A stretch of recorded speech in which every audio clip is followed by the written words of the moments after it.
Confront him. Yes. Confront him.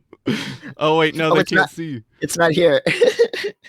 You, I can see it. yeah, Devin, you have to confront him alone. There we go. Oh my Confront him. god. Oh my god, she. Why is that picture so cunty? It's crazy. I was like, is he gonna nail it? He's gotta nail it. And I'm sorry, but he did. He nailed it. He ate. I'm not even mad anymore. Like how quickly we forget. George Bush paints a couple of paintings. We're over it. Donald Trump serves cunt, and I'm over it. Oh. People were like, he's got to smile, and it's like, nah, he's got to do the determined thing. No, yeah, it's like DreamWorks face, but better, or like The Rock, I guess, which is why that was in the replies. Yeah, on Twitter. It is DreamWorks face. Like how did he get that angle? Like he knows his angles. He really he knows how to work the media. Like we can all learn something from this. Unfortunately, yeah, because you can't say it's not working.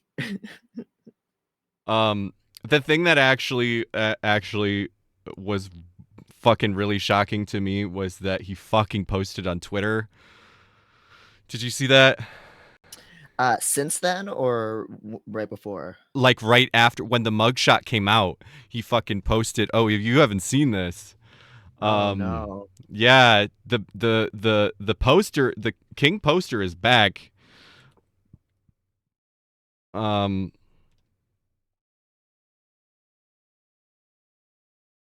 Because he got unbanned when Musk came in, and he was like, "No, I'm gonna be on. I'm not gonna post," which was right. Yeah, which is great. But no, he took the bait because he was on. So he was on,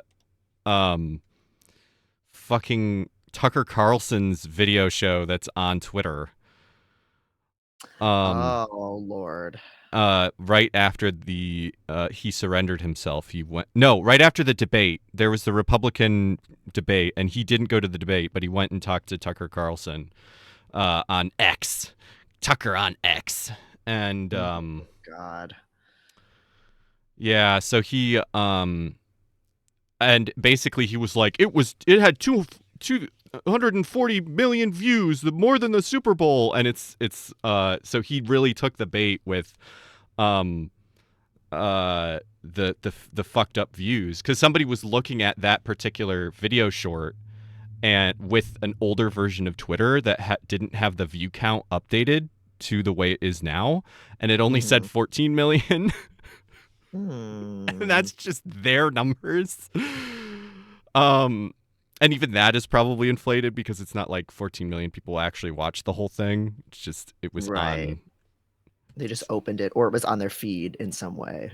Right.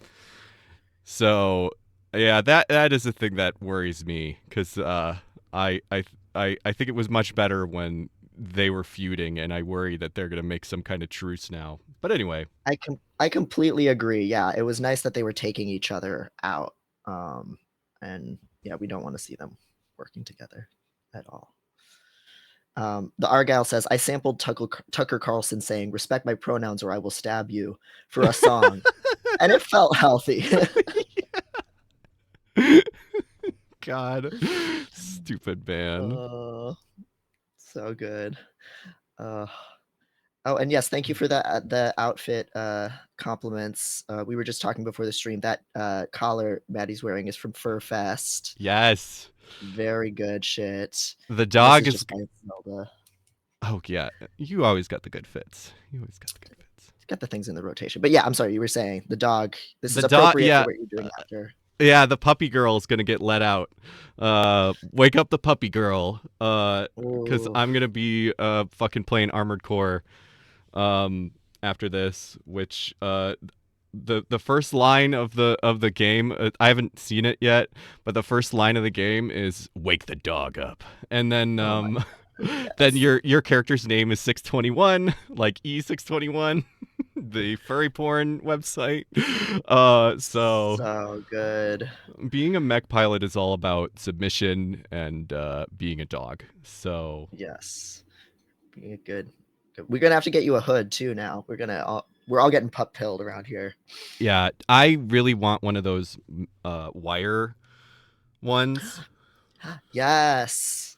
Yeah. Yeah. I Emma Alamo, who is, I think you bought something from her Oh yeah. at yeah. This She makes a no, this was leather. yeah. Yeah. You bought something from her at Furfest too, because she had a pop-up shop. She's Chicago based. She has like a wireframe pup mouth, but it's like leather bits making kind of like a wire shape, and then it's like a face harness. Really fucking cool. Yeah. If you mean that kind of like muzzle shape Yep. kind of thing. Yep. Yeah, That's that yeah, shit's that's right. I remember you posting that. yeah, Very good. that kind of shit's hot.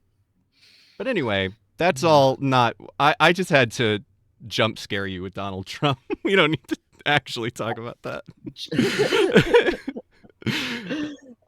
It's exciting. It's a good time. it's fun to watch how bad it It's is. it's pure spectacle, like I don't think anything's gonna happen. And his bail was like what, $200,000. So it's not an issue for him. He But didn't pay it. Did you hear that? He oh went to my a god, fucking bail bond place. He only and he paid. won't Yeah. and he won't pay the bail bondsman back either. Oh So no. then Dog, the bounty owner, and him are gonna have a slur off. Oh. Oh, I fucking love to see it. Oh Oh, my god. Yeah. Just we'll see. I'm shocked that he's actually that they're actually going after him. Everything that has happened, and we haven't talked about this at all on here. I am very shocked that any of this has happened, and we'll see. I do think that there's so many indictments that it feels. Even my cynical self believes that like at least one of them has to, stick, yeah. especially because they're not all Trump appointed judges. Some of them are, in particular, which one? Not the one that not the Georgia one. I think the Georgia one. I'm not sure about the judge in the Georgia one, but was it the documents one? I think the documents one. He is a Obama appointed judge that has been really critical of the January 6th stuff. So Yeah, and I was just listening to something that was breaking down that like anything that's a state level charge, even if he were to win the presidency, say, he couldn't pardon himself of those. right. So that's a huge relief too. So like, a little something might happen. I I think the funniest and saddest possibility is that he wins the election but gets convicted and then cuz he's not going to fucking jail. Like Right, he's of not course. physically going to jail. He's going to be on No. house arrest because of the way the world is. And so Yep. it's going to be fucking house arrest and I was like the funniest possible thing is if he has White House arrest. Like Oh my god. Yes. And just make it a reality show. oh Like God. It sounds like I'm a here for reality it. show. Yeah, White House arrest. Gavel noise. White House arrest. Oh, so fucking good. Yeah, the Georgia charges are the state ones that he Yeah, couldn't pardon himself. right, which is fucking sick. So, and he just has like so many political enemies in Georgia since the election. Like the governor hates him. Like all of the Republican leadership in Georgia actually hates him. So it'll Yep. be a little harder for him to worm his way out of that one. So Yep. that's exciting. So we'll see. We'll see what happens. Yes. Um but anyway, talking about things, the inshitification. Um Yes. Yeah. Yeah, let's talk about the medium changes, everyone. So this sucks ass, yeah. and I'm really not happy about this. Um, so I've been in conversations with Medium's editorial team over the years across a variety of different changes, just because there's people in editorial there that have been big supporters of my work. But and I've always made it really clear to them that like if you get rid of the ability to read articles of mine for free, um, it's not going to be sustainable for me to use this platform, because it's really important to me that people can access what I'm writing without having to pay. The stuff that I write is for populations that do not make any fucking money. And the topics that I write about are for marginalized people. And so it just is not right to paywall that shit. Yeah, you've And talked in the past. You've talked about like a soft paywall, where or a porous paywall, where it's like it's. mhm. I mean, you need to make money. Like you put a lot of work into this, and it's an important part of you being able to support yourself. But the way Medium had it was, it's like there were ways to there were 2 free reads a month, right? 3 a month, yeah. And I felt especially good about the porous paywall when it was the case that you could get around it and get more than that by opening a link in an incognito browser. And I always told people, like, you get 3 free reads a month, but you can actually game it and read way more Right, if you just open it in a private browser incognito tab. right. Um, so that felt like a balance that I felt good about, and I intentionally published 2 pieces a month because that was under the 3 a month free. So you could read what I had, you could read something else on Medium, and you would never have to pay, and you could be up to date um, easily. Um, and I knew, they've been in the red every single year that they've existed, and so I knew there were always these pressures, and then they got some leadership in terms of not the editorial, but the CEO, who was really leading them more in a direction of like tech-centered writing and like really cheesy business bro shit.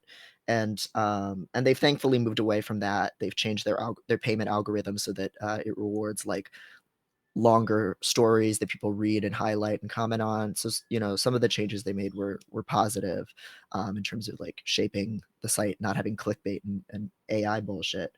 But then completely without telling any of us, they started requiring that you log in to be able to see anything. That in itself is a problem.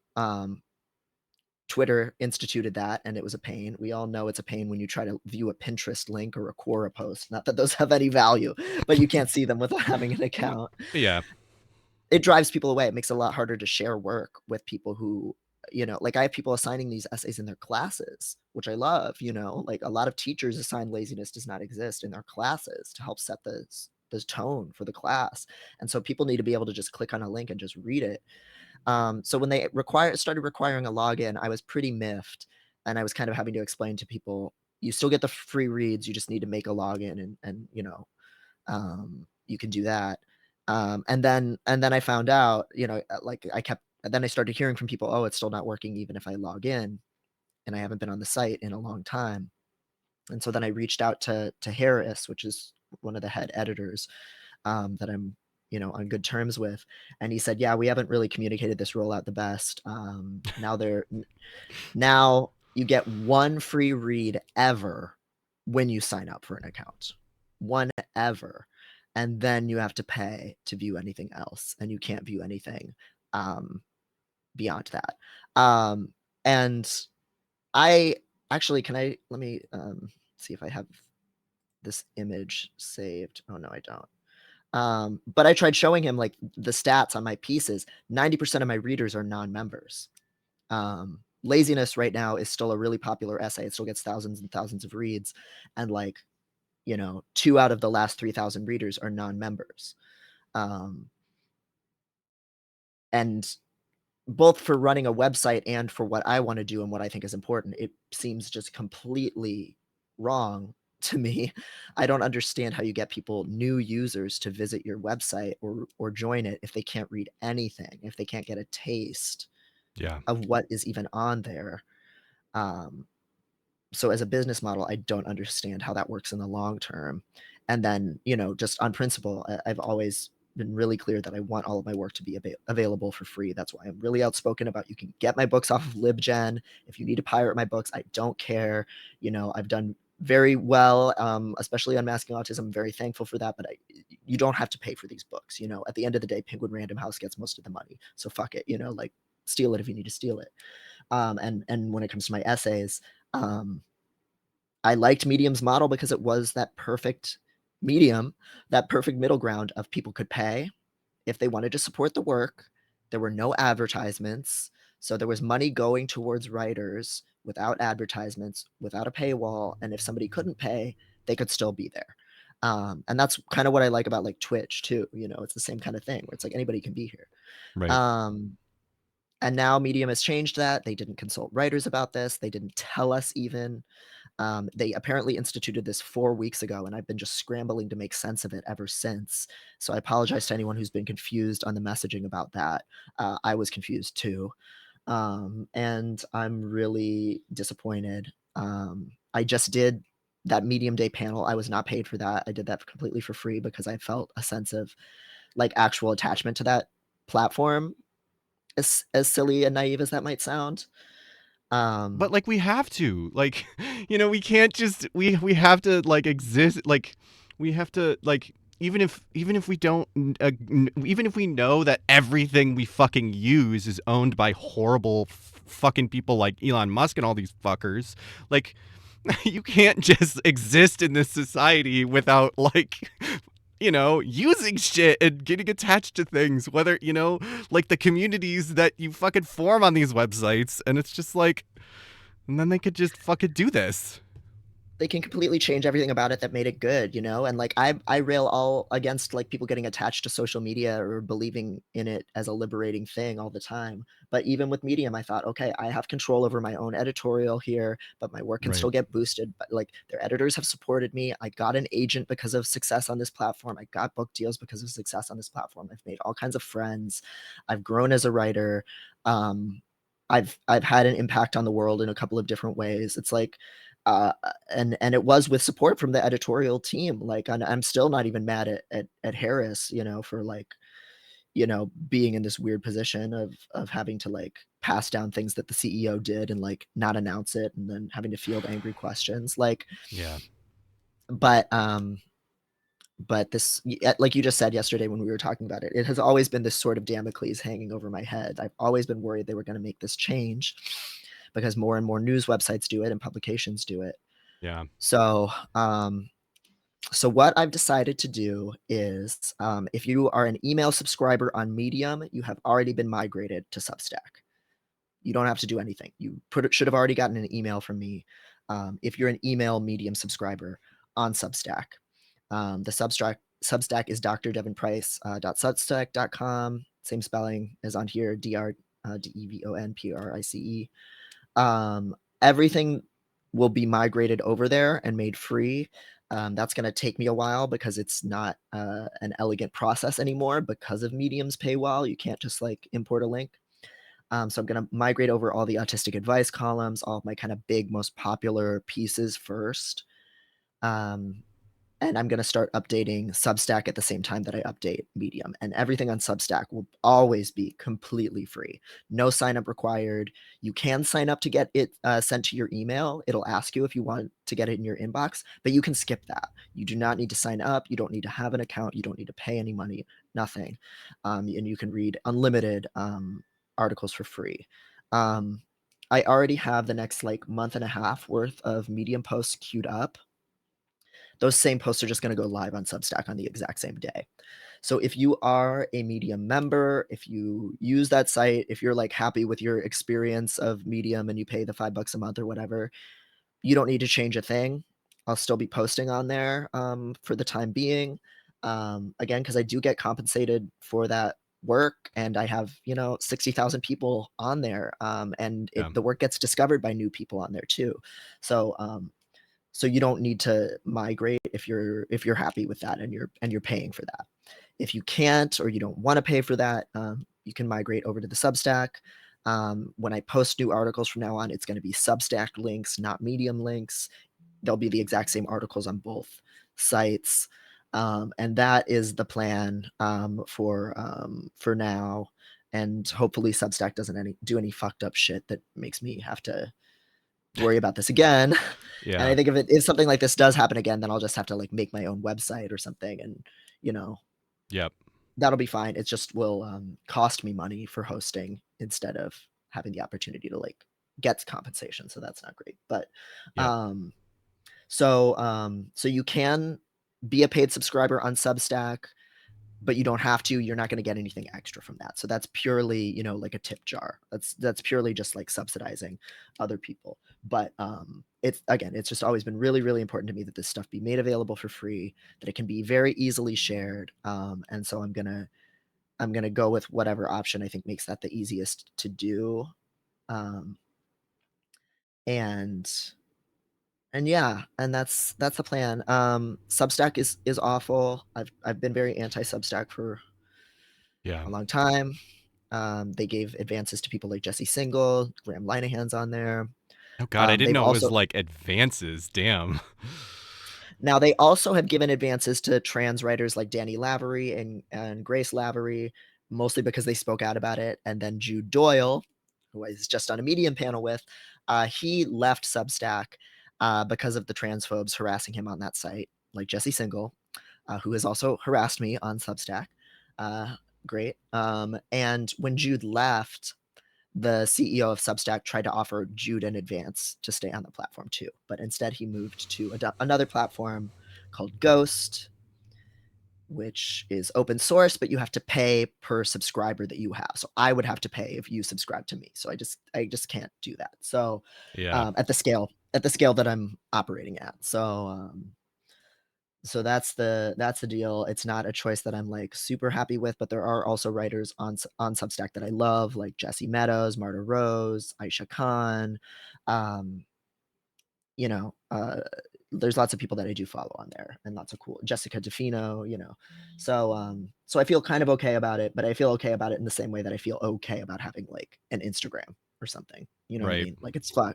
Everything, as Fred Durst said, you know, everything sucks and everybody. Or wait, no, everything's fucked and everybody sucks. You know, but Shit's fucked. Oh my God. Everybody, have you seen this fucking video? Everybody knows shit's fucked.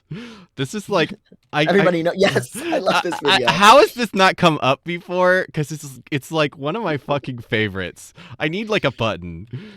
This would be Uh, good. Yeah. hopefully it comes up. Yeah. You know, shit's yes. This is like Chris Fleming Jr.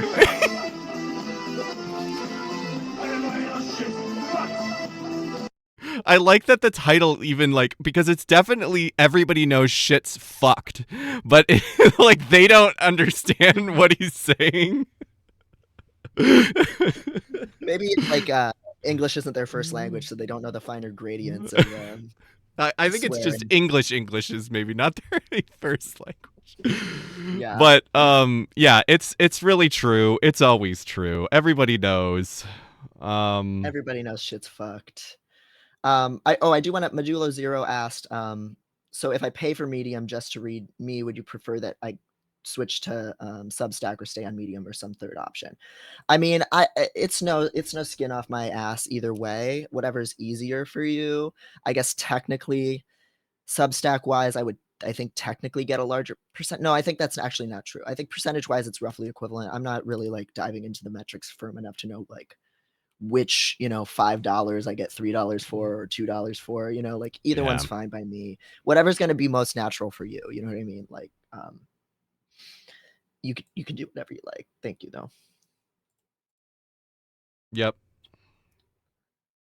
If you have the money, Devin writes extremely good stuff. Consider one of the two. There is Modulo Zero. If you said ADHD me has to remember to click Medium. There is an email subscribe option, so it's possible to get it in your inbox, but Substack will just like do that if you just go to the Substack. So that might be more natural for you. And Does sub Olu said, Oh, go on. oh sorry, go ahead. Olu said you can have a blog as the canonical original link and repost to Medium's paywall. That's what I was doing also. Okay, so what I'm hearing is import on Medium is easier than import on Substack in that direction. That's good to know. Thank you. I've gotten so used to drafting in Medium that it's just like is good for my brain, but yeah, they're pretty similar, so that's good to know. Okay, sorry. No. Um but I forgot what I was going to say. Um Yeah, it's it's just frustrating. It's the same old shit. Specifically, the you need to log in to view is so clearly because when did that happen? It probably I'm sure it happened after Twitter did it. 4 weeks ago. 4 weeks ago. Yeah. Yeah. So After if Twitter did it. it very much feels like um you know it's the same, everybody like I don't know about mediums management, but I know for Reddit that when things, when they changed their API access and all that stuff that we talked about, that was directly because of fucking, the changes that Elon Musk made at Twitter. And it's so frustrating because he's like Twitter is losing so many fucking advertisers, and it's like actually breaking in ways, and he's so clearly running it so fucking poorly, like from a technical standpoint, from a monetary standpoint, let alone from a fucking user safety, you know ethical standpoint. And yet all of these other CEOs, because specifically the Reddit CEO was like, yes, I've had discussions with Elon Musk behind the scenes.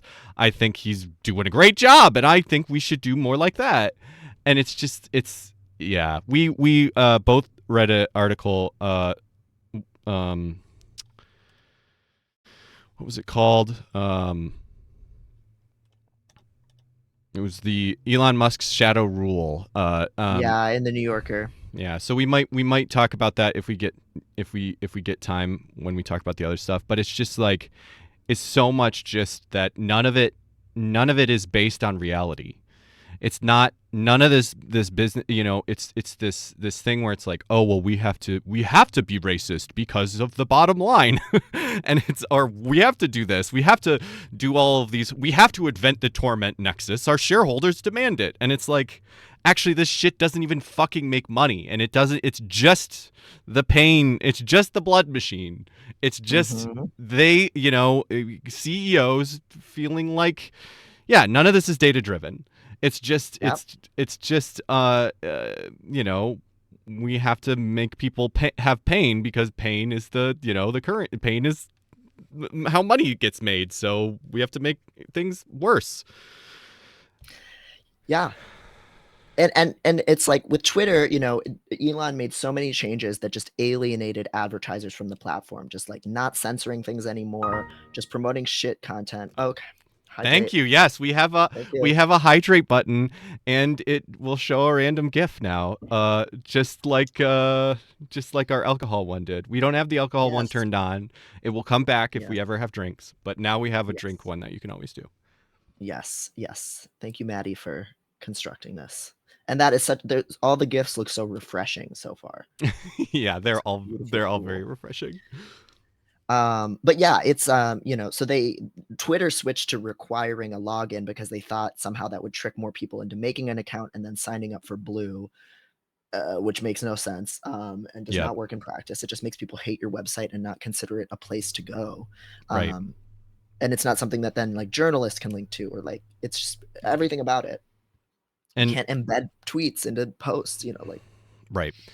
And Medium, it feels like the same thing where I think about all the time. Somebody pointed this out, and fucking I feel like it was like in 2016 or earlier, where somebody pointed out that all of the fucking you know mainstream journalism stuff that is doing, at least somewhat actual journalism, like the New York Times and, all the bigger websites, are all fucking paywalled. And what isn't paywalled is Breitbart and InfoWars and Fox News and all of that shit. And so it's yeah, it's like that causes the fucking, if you're somebody that doesn't know better, and this website, it has a paywall and this one doesn't. yeah.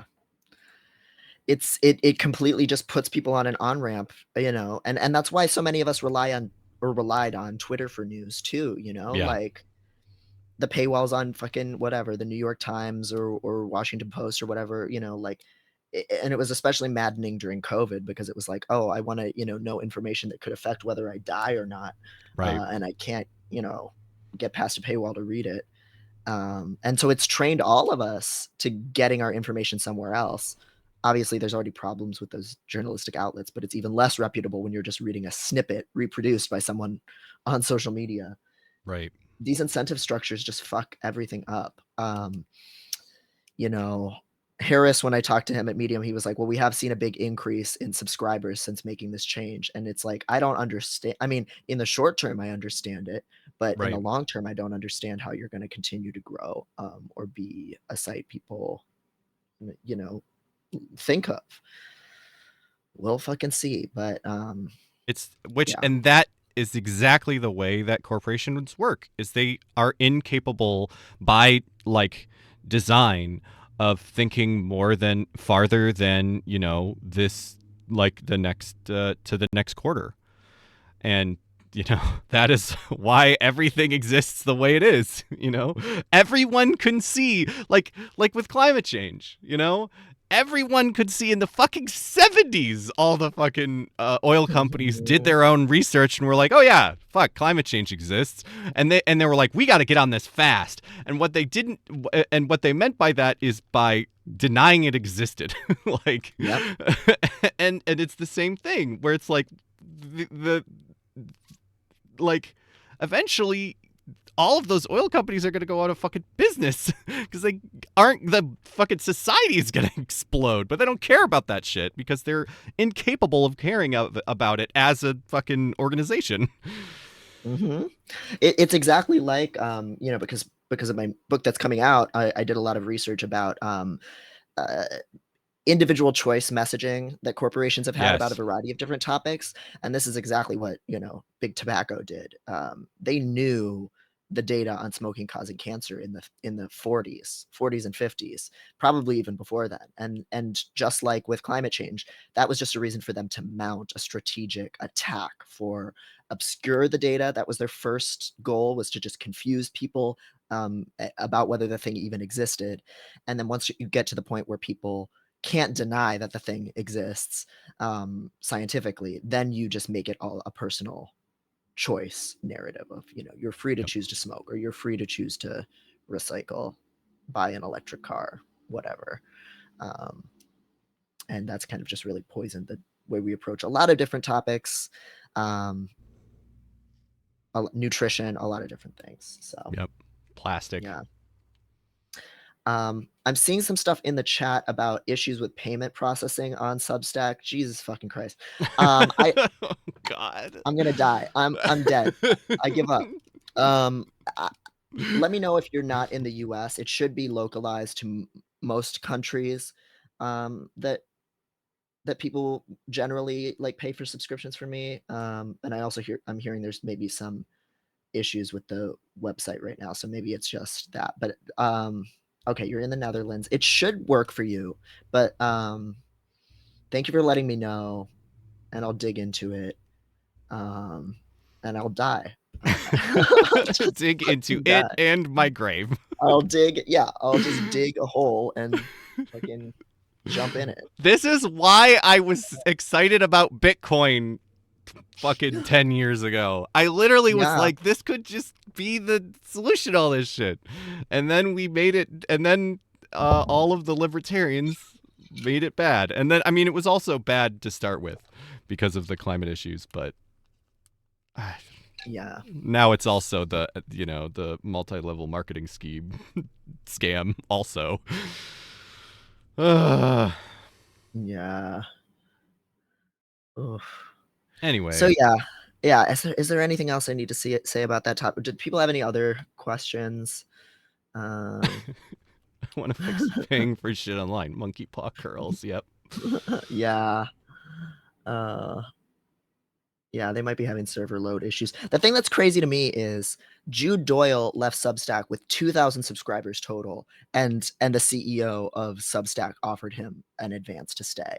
And it's like, I have 60,000 Medium subscribers. I should be able to like buy Jesse Single off the platform. You know what I mean? Yeah. I should be able to like don't give me an advance. Just let me tactically destroy one other Substacker. I actually probably should have like finagled some kind of deal for this bullshit, but whatever. But you're already in Um, hell enough. yeah, Yeah, and it comes down to just like certain principles. Like Jude makes money, like his primary income source is writing online. For me, I do think it's important to like support a model where we treat writing like something that deserves to be paid for without advertisements and without a paywall. Like I believe in that as a thing. But also it's not subsistence for me. Like I have a job, I'm writing these books, and that's part of why it's so important to me that shit be free. So Yeah. this is the happy medium for now. We'll see. Unhappy with Medium. Unhappy with medium, yes. So thank you everyone for listening to that. And you know, we'll see what kind of And shit I get into on there. and if you want to stay connected with us, what we're doing here and all kinds of stuff, just because I haven't said it yet, join the Piscord. Yes. Join the Piscord. Thank you to everyone who's joined the Piscord so far. Everyone, it's a Discord server where you can share freaks of the week that you think we should talk about, or suggest topics, and just interact with other people from the chat. And it's been going pretty good so far. It's lots of really good animal pictures is the big thing. Yeah. Yeah, lots of good suggestions. Somebody suggested that we watch the the Star Wars Christmas special on Life Day, which Yes. is definitely something we're considering, because that's a Yeah. Have cursed you thing to seen it? do. I have actually seen it. Did we Oh, okay. watch? No, we didn't watch it. I watched it with Megan's parents, who fucking she Megan's mom is like an Xer and watched it when it came out and was so Oh, upset wow. by it at the I time. love it. Do you? I love it. I love the like 20 minutes of pure Wookiee dialogue with no subtitles. I like their physical acting and clownery. I like B. Arthur singing. Everybody loves the Boba Fett cartoon. I like it. Best Star Wars, maybe. You really like it when the old grandpa Wookiee watches porn and comes. Yes, yes, I do like that. I do like that. Everyone. Speaking of, I did see dump truck self sucking this morning, so pause up for that. Uh, he had one paw to the side. He was hunched over. Oh my It was so god. adorable. Uh, We did one. we yeah, Oh, we sorry. Go did ahead. get a dump truck redeem. We did get a show dump truck. Oh shit. Okay. I'll be right back. Let me get Mr. Self Suck himself. And now presenting Mr. Self Suck himself.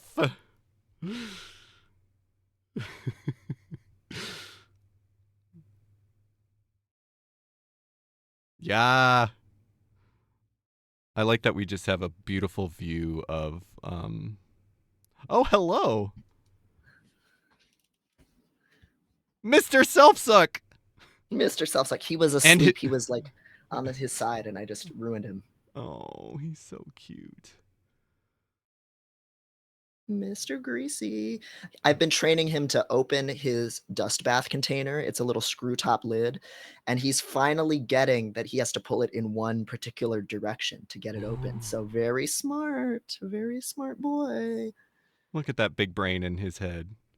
We should maybe have because we talked about having a dump truck stream. Maybe it could be for his birthday in October. Oh, yes. 8 years old, 8 years young.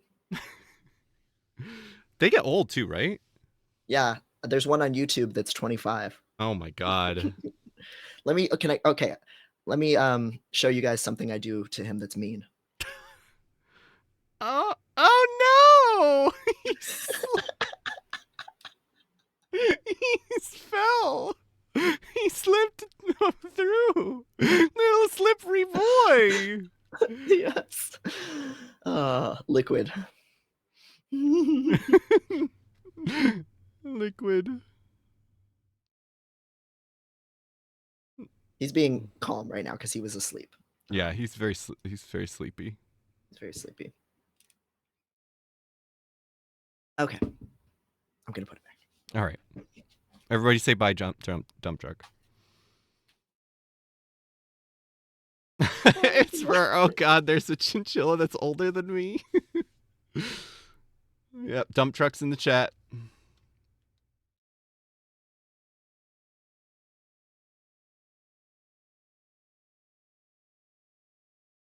Yeah, I need a like an alert for the dump truck.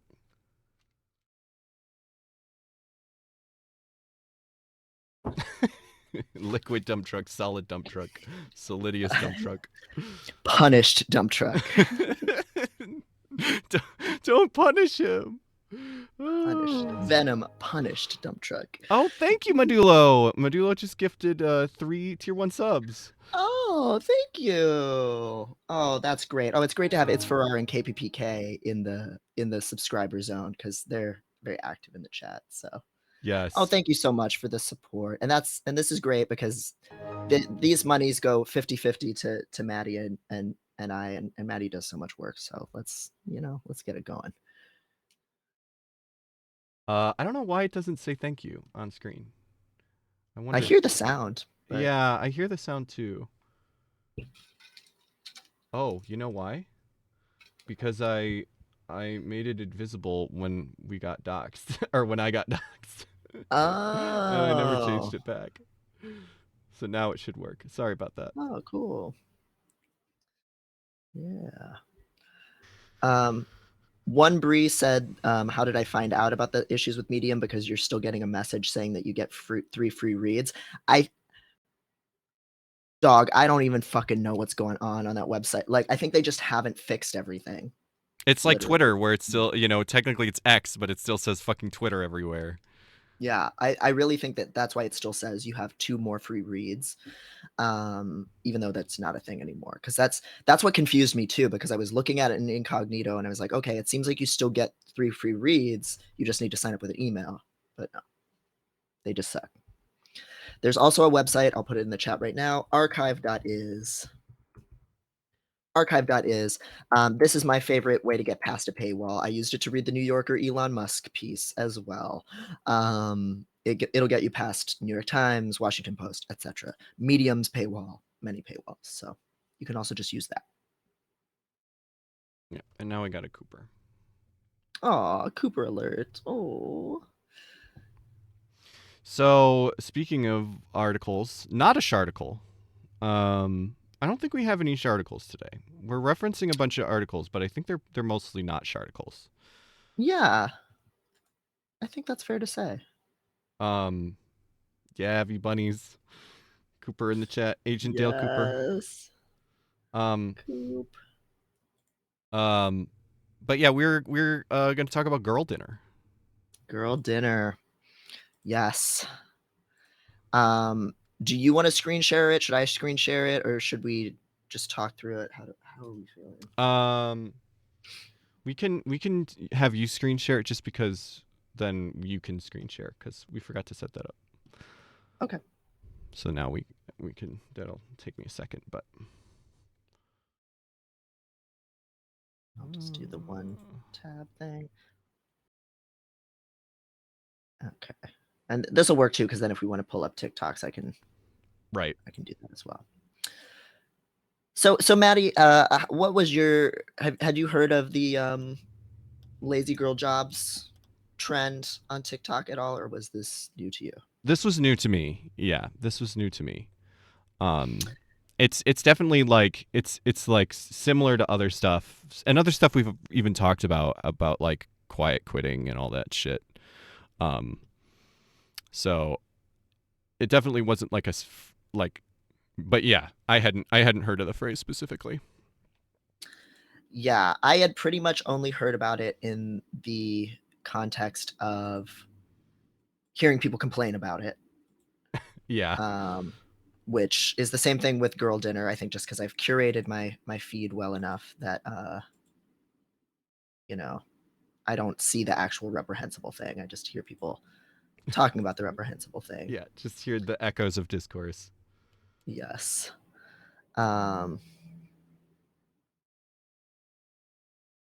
It's Farrar says, I feel like girl dinner is one of the least gendered, explicitly gendered things, like how being a little guy can be completely non-gendered. Yeah, we can dive into that because I think there's a couple of different layers going on here. And I Yeah. think some of them are totally harmless and people just staying silly with it. And some Hmm. of it is more sexist or traditionalist or whatever. Okay. Okay, cool. Thank you. So I was interviewed for this piece by Monica Torres of HuffPost. I was actually really happy with the conversation I got to have about her because she was herself really torn about, oh, what do we make of this phenomenon? Like, is it cool that people are looking for jobs where you don't have to work so hard? Is it sexist to call it a girl thing? Is it just people just being a little bit silly? Like, what do we make of all of this stuff? And I think this piece did a really good job of kind of tackling the nuances of all that overall. Pretty quickly. Yeah, In pretty short form. There's a lot of nuance and not a lot of words on in this article. absolutely. Yeah, which is a hard fucking thing to do as a writer. And so, hats off to her for that. So this term was coined by Gabrielle Judge on TikTok. And a lazy girl job is a job that could basically quiet quit. So again, a lot of different terms all referring to the same thing: quiet quitting, lazy girl job, resenteeism. I'm probably forgetting a bunch of them already, but there's just been so many little buzzwords for different ways to just do fuck all at work. Burnout contagion is another one you had listed on Burnout the doc. contagion. Yeah. Yeah, that one's more like social science. That's less like, you don't really see that in like articles as much.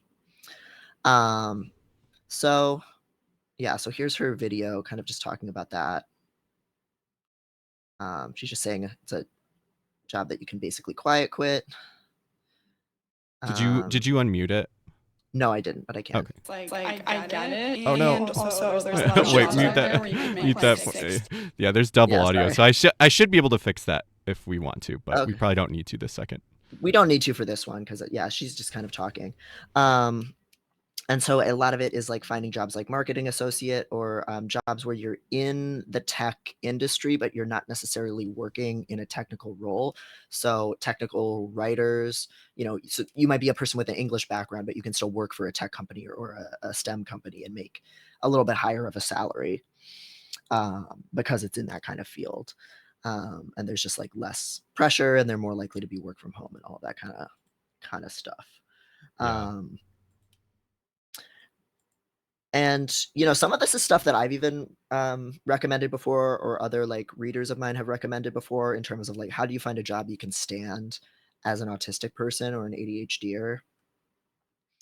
Um, and as like a personal strat, it's like fine, you know. Um, it's kind of similar to when we talked about the overemployed subreddit in a Mm-hmm. way, Yep. of people just looking for jobs where you can kind of get away with not doing that much, and they might not really notice. Which is based. We are all Yeah, for that. absolutely. Um, and at the same time, and this is kind of what we like dive into later in the piece, um, it is just a very like individual level solution to a collective problem. That doesn't mean it's wrong to personally do it, Right. right? Like it's just it's a band-aid over something like collective bargaining could tackle in a little bit more, you know, collective and lasting of a way. Right. Absolutely.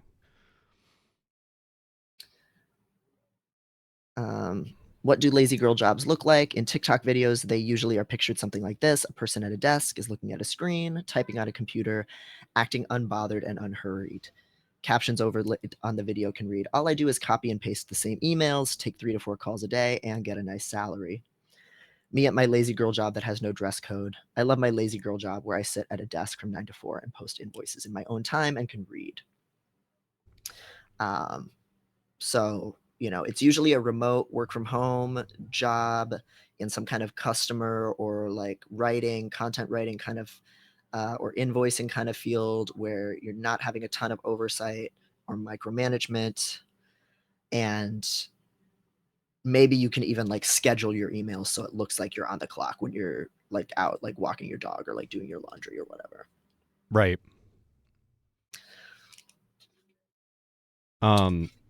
Yeah, and I think it's definitely yeah, it's like I think it's a name, and she even kind of talks about how, like, you know, lazy girl job was like a marketing thing. Like, it's like a catchy way to describe it. I think that there's definitely like, this is the kind of thing that has been in the conversation around quiet quitting and all that other stuff. It's very much just like, this is another uh catchy term for a conversation that we've been having, I think. Mm-hmm. Yeah.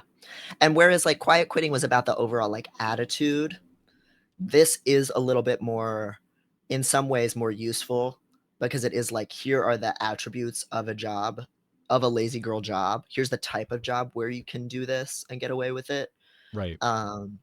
So insofar as it helps some people find jobs that actually are going to work with them having like a hidden disability or something like that, you know, it's kind of like how there's TikTok, there's like lifting TikTok that tells you how to like steal stuff better. Like, Right. great, you know, we love it. Just be careful and don't get fired for saying publicly that your job is a lazy girl job, because unfortunately that does happen. Right. But yeah, what I and what you were saying in the article was kind of like it needing, like, it not being helpful, the way that it's kind of like, calling it a lazy girl job is like not super helpful, and kind of can turn it into something, I don't know, smaller than it should be, or like yeah. Yeah, like obviously I take issue with the whole idea that it's like lazy or that it's quitting to do your job during the time you're at work and then not do your job the rest of your life. Right. That's called having a job. Like, a lazy girl job is just a job. Right. There's nothing girl about it and there's nothing lazy about it, right? Yeah.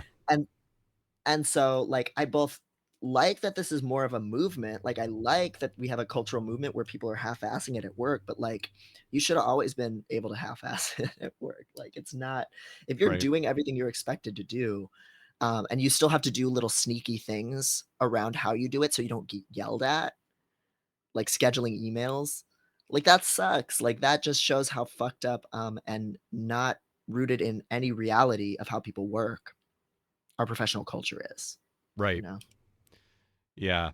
And I think calling it, it's like, and I think neither, you know, one thing that we talk, I think we're definitely not a show that is gonna like word police people. Like, that's not really the point.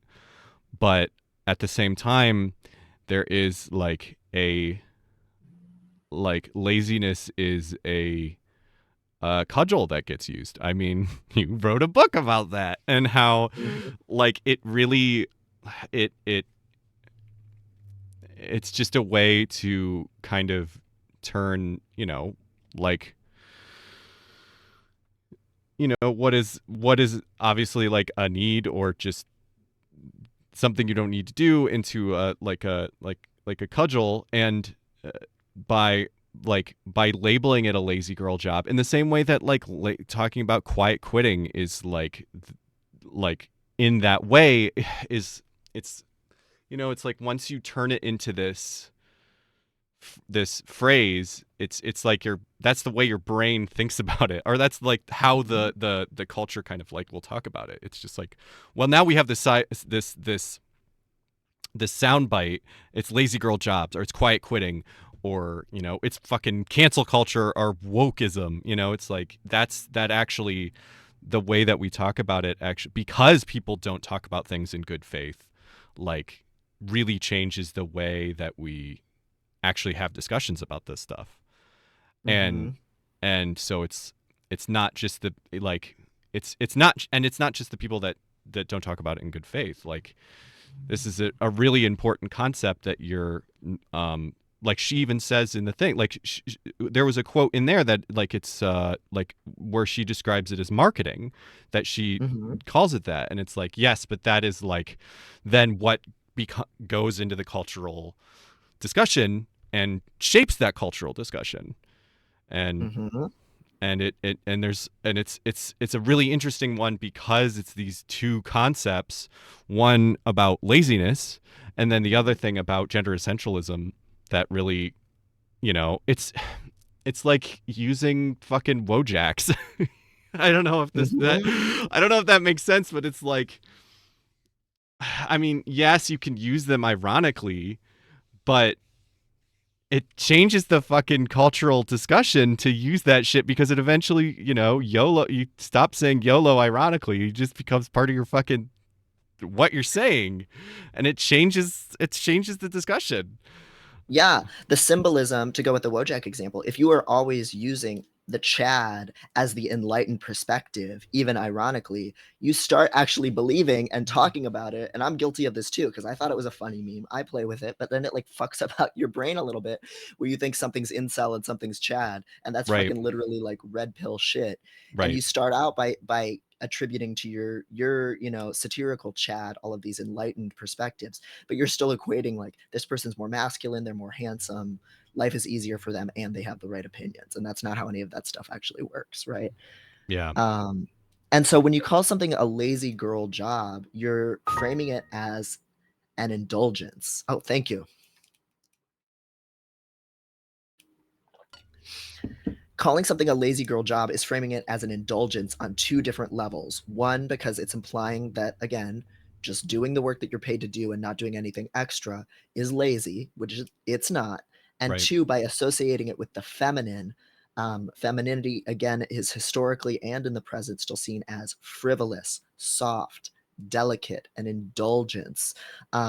Something that is not for everyone, that only a certain kind of weaker uh, form of person is allowed to have, and it's because they're beautiful and soft and submissive and all these things. Like, Right. that's why it's lazy girl job, because if it was a lazy boy job, the connotations are very, very different. Right. Whereas there's an indulgent quality to having a lazy girl job, and framing basic boundaries as indulgence, I do think is dangerous. um, I think I've talked about this on the stream before, but like people who make infographics that are like, remember to take a break during the day to go piss, like, and enjoy it. It's like, no, that's actually a basic bodily function. That's not a self care. Yeah. Yeah. Um yeah, and again, it's one of those things where it's like, we very much are not the, we're not going to be the people to be like, I think both of us think that there is an over um emphasis on like how you speak, like, what are the right ways to talk about things. Mm-hmm. But and it's, so it's not like, obviously, and I know no one here thinks this, but it's not like we're trying to cancel this person over this or whatever. No. Like it's more like it would be better for the movement if this is not the way that it's marketed. um it is better to be more, to think deeply about, more deeply about this stuff, and why you're talking about this stuff the way you're talking about it. um Before you unleash a term that is, and again, this is like, she's fucking hustling. She didn't probably think about it that hard, because she probably just fucking made a TikTok about it among many TikToks she fucking made, and it happened to blow up.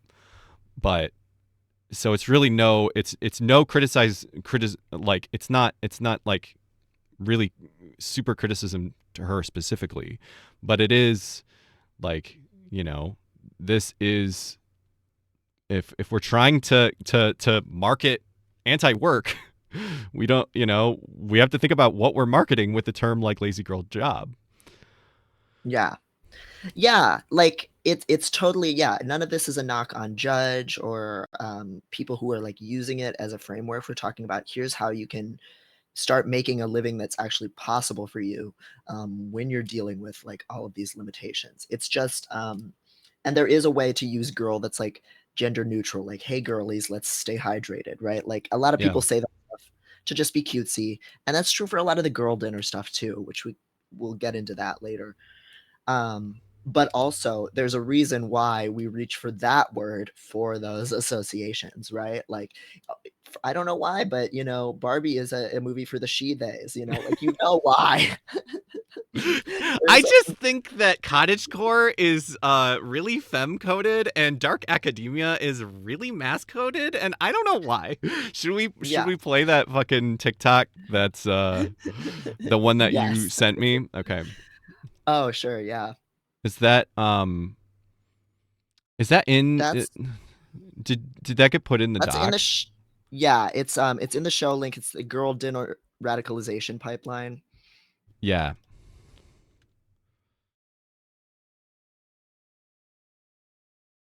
This is my favorite thing to make for girls. So we'll just pull that up for a second. This video is just really smart because it takes, well, it speaks for itself. I'll let it speak for itself. This is my favorite thing to make for girl dinner. Girl math is when small purchases don't count. I love doing my silly little lazy girl job. I'm gonna explain what's going on in Ukraine, but so the girls can understand. Imagine NATO as Haley Bieber. When you get to in your feminine energy, you're never gonna want to go back. I just had a curve because I'm a girl driver. Girls, you can do the girl push-ups, but the boys have to do the real ones. Wow, you throw like a fucking girl. I'm one of the few sane members left in this generation. I'm actually saving myself for my husband. Nobody's truly happy in a 50-50 relationship. Don't let him trick you. This is my day in the life as a stay-at-home girlfriend. You'll know you've found peace when you no longer have to protect yourself with masculine energy. He's going to protect you with his masculine energy. He's going to make you feel like a little girl. English is the girl subject and science is for boys. I thought he was straight, but then he wanted to order bottomless mimosas. And there's something a little bit fruity about boys who are too into theater. Now men are pretending to be women because they want Olympic medals. The only way to protect your children is to keep them at home. This is my morning routine as a pastor's wife. I start breakfast at sunrise. Maybe if there's a good reason for the abortion, like rape or incest. But otherwise, being a godly woman in the 21st century can be so challenging. He keeps talking about inflation, but I'm a girl. I don't know economics. She would start a nuclear war just because she's on her period. There's something so wrong with this generation. They need to keep those things out of kids' shows. The media's trying to brainwash our children. Have you heard of 12-3-30? It's the perfect lazy girl workout. The government wants to take away your rights as a parent. This is what I'm having for girl dinner tonight. Yeah. Fucking so art. good. Fucking art. I don't normally like spoken word, but snaps. Yeah. Fucking snaps for that. And for my fellow autists in the chat, that is a satirical video, and she's just kind of demonstrating how there's this pipeline that you can get on with these algorithms where you're just seeing cutesy, soft, feminine things that are harmless. And we'll look at some girl dinner shit later. Cottagecore, lazy girl job, whatever. But then it starts to feed you increasingly more extreme gendered content that you need a lazy girl job because it's gonna help you regulate your hormones. Like, there are people who think shit like that. Like women's fertility is thrown off by them having too much stress, and so they need to stay at home. You know, it's not about whether they want to. Have you heard? Have you heard about that fucking phrenology is the thing on TikTok now? Oh my god, yes. People talking about like different head shapes or face shapes. People, they're bringing back phrenology. Yeah. They really, I can't remember what it is, but it is something about like face shape and like whether somebody. Well, there's just a bunch. Like, I think that there is a bunch of shit because I again, this is like, you know, secondhand. This is the you know, I'm not seeing the original stuff. I'm seeing the discourse about it, so I don't know the specifics. But I think there's like, it's not just like one thing. It's like there's multiple people talking about like head shape and face shape about shit, and it's, oh man. I started seeing some content about this on YouTube years ago, kind of the same way that there's body language analysis guys on YouTube, and that's shit. You know, obviously, if you're neurodivergent, that shit's just videos that kill you instantly. But then they started having videos that would like analyze like, why is this person like so beautiful? Like how do we define beauty? And it's symmetry, and it's looking Scandinavian, and etc. And it's fucked up. That Callisto mentioned witch face versus angel face, and it's just literally anti-Semitism. Yeah. Yeah. Noses and stuff like that. Yeah. And again, a lot of the stuff we joke about with the like Chad versus incel Wojaks and shit, and I'm very guilty of that too. But like some people are not joking with this shit, Mm-hmm. and sometimes it gets hard to tell the difference. Yeah. And it's very much. Oh, let me see if I can find. Do you know that quote about how not from someone, like I think a Jewish like academic in Nazi Germany who's like Nazis don't have they don't like they start by joking because they don't have like they don't care about words. Words don't mean anything to them, so they can use them however they want. Right. Yeah. That sounds dimly familiar. That just like under fascism, you don't actually have to believe in anything, so you can. Yeah. Let me see if I can start with jokes. If anybody knows what I'm talking about, please link me because there's like a paragraph that I've heard. The smallest deer in the chat said the girly pipeline seems adjacent to the herbalist crunchy alt-right pipeline. Yeah, there's a podcast called Conspirituality, so like conspiracy spirituality, that kind of goes into that there's, and we've kind of talked about it before, that there's this like, oh, I'm giving my autistic kid a keto diet or a celiac diet. I'm not vaccinating my kids. Now I'm going to Trump rallies kind of pipeline. Mm-hmm. And it appeals to a lot of white people, white middle class people in particular, not exclusively though. Oh, they have a book now. That's cool. That's great.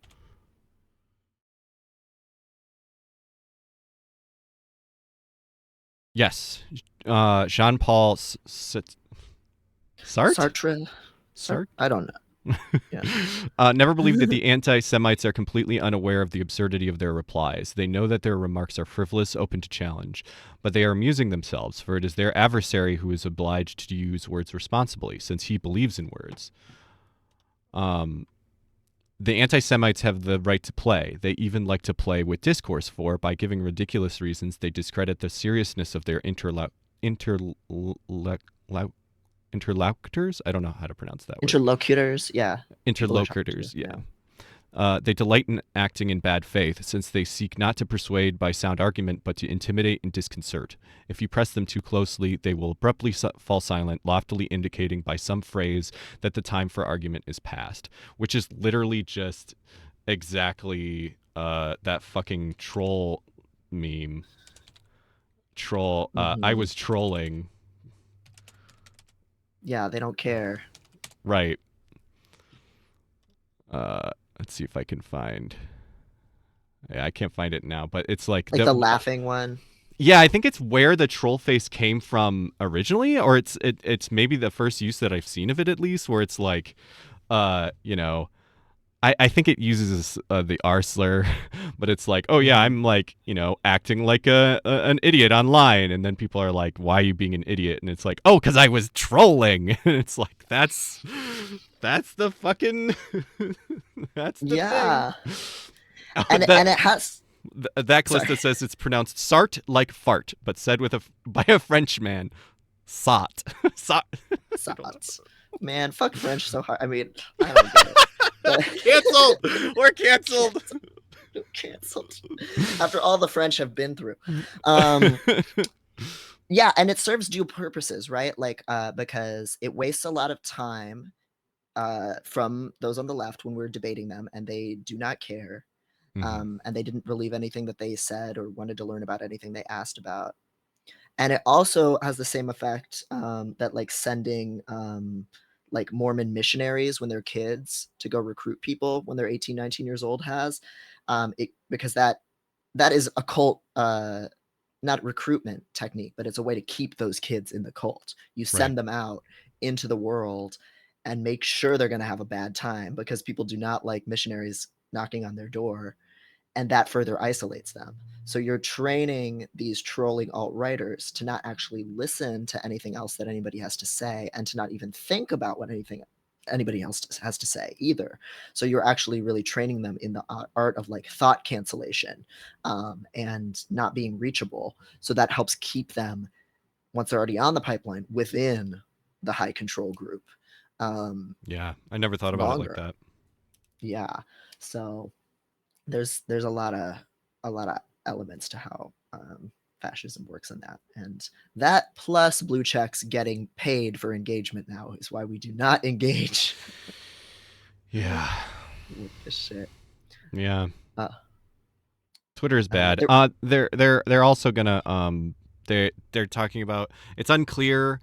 I've heard multiple things, but it sounds like maybe they're gonna start asking for your fucking ID to verify your account. oh And my if that God. happens, if my Twitter goes dark, it's because, not that I post that much anyway on there, but that's why, because I am not gonna give that fucking company my government information. Crazy. No, that shit's fucked. I mean, it's sus no matter what, but definitely not Twitter. Like, don't do it, but definitely don't do it for Twitter. Like, Yeah. fuck. Yeah. Oh. Yeah, Blue Sky is also bad. I learned that Jack actually doesn't have a controlling interest in the company anymore, because Jack is a fucking idiot. He's the one, he is the previous founder of Twitter, and keeps saying that, you know, Elon Musk is the one to carry Twitter forward into the light of consciousness, or whatever the fuck. And I learned that he still is on the board, but is no longer the owner of it, which was good to know. I Yeah. actually have like 5 Blue Sky invites that I put in. If you want them, join the Discord and DM me. It's not better, but I mean, it's different. It's like it's like I would compare it to how Twitter was before Elon took over. Still not good, Mm-hmm. but that's a big difference. People miss that flavor of bad. It is. I take that back. It is better than Twitter as it is now, but that's not a high bar. Yeah. Anyway. I'm just waiting to see how this shit shakes out. Yeah. Just don't let it be Threads, for the love of God. Fuck Threads. I know I signed up. It was just because I greedily wanted to keep my 64,000 followers on Instagram. I'm sorry, everyone. Oh yeah, I had to see the shit show. Oh, you've been on there? I have not really looked at anything. Is it bad? I went on there when it first opened up, because I was like, I gotta see how bad it is, and it was fucking bad. It was literally just like 2 posts from people I know, and then like Starbucks and like Ellen and Coca-Cola. And it's just like, that's the only feed that existed. I think that might be different now. I haven't checked. That's rough. It might be not quite that bad, but ugh. Okay, I wanted to get back to some earlier messages in the chat about lazy girl jobs. Yeah, to get back on topic. Yeah, because there were a few cool things in there that I wanted to get to. Medulla Zero said, just get a programming job, but advance to principal dev fast. Note principal, not a manager. You don't want any of that shit. And yes, that's a Band-Aid. I'm not kidding. That shit will burn you out so fast. And related to that, they also said, or she, let me know if I have your pronouns wrong, Medulla. The gendering here is so obvious. In software dev, I slacked off so much, but when burning out. But I guess it pays too much to count as a girl job. And I thought that was a really good point, that what we call lazy girl jobs are marketing, writing, customer service. Yeah, they might be paying better than the job you had before.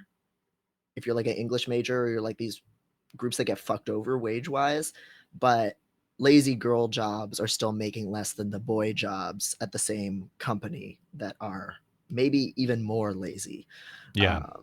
I mean, CEO is the ultimate fucking lazy girl job. Yes. Yes. Lazy girl job is CEO. That you're exactly right. Yeah.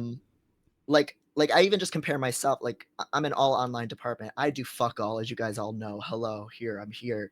Um, and like we're mostly all online. Like our staff like has a better time than a lot of university staff, but my god, they're doing a lot more than I am. Like you might call some of those jobs lazy girl jobs, but like they're not. They're doing so much work, like answering student emails, making meetings with students, putting things on the calendar.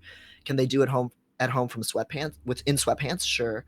But they're working really hard, and being like alone in your house on the computer all day sucks ass. Even if Yeah. it feels lazy, maybe it feels lazy because like it's depressing. Yeah. You know? Yeah. I Um, will say I've felt the laziest when I've been fucking depressed. yeah. So that's something that like I just always also want to remind people of. Like if you're lazy, and this came up in the article a little bit, if you feel lazy, it might be because you have a really unrewarding job, uh, where you don't move around or do anything new or stimulating, and so you feel really sluggish. But that doesn't mean it's a great job. Yeah. Um, Gavin said, I've got a job marketing where I'm just really efficient. So I usually get my work done in half of the day and then dick around the rest of it, um, which is a great strat. And we've kind of talked about that before, but it's also the kind of thing where it's like, is that lazy or is that just how people are capable of working? You know what I mean? Yeah. Like, What would be a better term? good question. I don't know if I have the answer. Maybe we can brainstorm as a group. Cuz I mean, I think the problem is we would just be like, this is what just jobs should be, right? Right. But like that's not marketable. And I thought it was so interesting that that I know I keep saying this, but that she like understood it that way. Mm-hmm. And so it's like, well, what is the clickbait title that isn't about, you know, ideas of laziness or, um, gender essentialism? That's a good question. Something like a doable job, A like doable job. a job you can actually do, you know? Yeah, like livable job, just like livable wage or something like that. Yeah. But Yeah. none of that is like punchy. Qual Quality job. mhm. Possible job. I don't know. There's feasible job. Feasible job. Lower effort is I think is kind of what I was thinking, but it's like it needs to describe that like it's lower effort compared to the norm, which is too high effort, right? So Right. it's like something you even need to say something where it's like not that communicates like not unreasonable effort job. Right. Yeah, a non-exploitable job, a normal job, like It's an just a normal. NPC job. Maybe we could call it an NPC job because that's a trend. But that has Yeah. different associations now. And then that's So, also fascist. That also comes from the fascist shit. Like that is really oh, is explicitly. it? Oh yeah, NPC like original like calling people NPCs. Not and I don't know if it really links direct. I mean, there's overlap, but it's not directly where like the NPC video like streams come from. But the idea of calling somebody an NPC is I'm sorry I am obsessed with Elon Musk and how much I hate him. It It's consumes okay. my brain. And I'm sorry because I don't want to be that person that's just like, ooh, I'm thinking about this person I hate. But people were talking about like how he commented on some person that was like NPC, you'll know an NPC when they don't have a big dialogue tree, and he's like, exactly. And then you can search his replies. See Oh how my many god. times he said like exactly or concerning. Oh my god. Ugh. I should have known that that would be like it would have that association. Yeah, it's definitely the idea with NPC is definitely like you just say the same shit. Like there's that God, I'll see if I can pull it up. You know that meme that's like, somebody tell me what it's called. So if I can pull it up, where it's like, um, usually I'll see it sarcastically, so it'll be like an image. It's an image, and it's a bunch of those like blank Wojaks with like different news organizations on it, and it'll say Mhm. something like, "You shouldn't eat silica gel," or like, where where you're like, you know, it's like everybody's repeating the same. The idea that it's like Right. everybody's repeating the same thing because they're not thinking about it, and it's like, well, actually, everybody's repeating the same thing because it's just right. That's the right thing. But it's definitely like that's kind of the idea with calling people an NPC. And I feel like it's even a little bit like I think that was even from I feel like I saw that a lot in that like when Gamergate turned into the actual alt-right, like that period when that would like the actual like, you know, 2016 Donald Trump election and shit, that was definitely a Hmm. thing. Which is ironic because I truly think it's just an example of like, you know, every accusation is a projection where it's like, you know, they like people on like in those groups are just like woke, and they literally can't even define it. Yeah.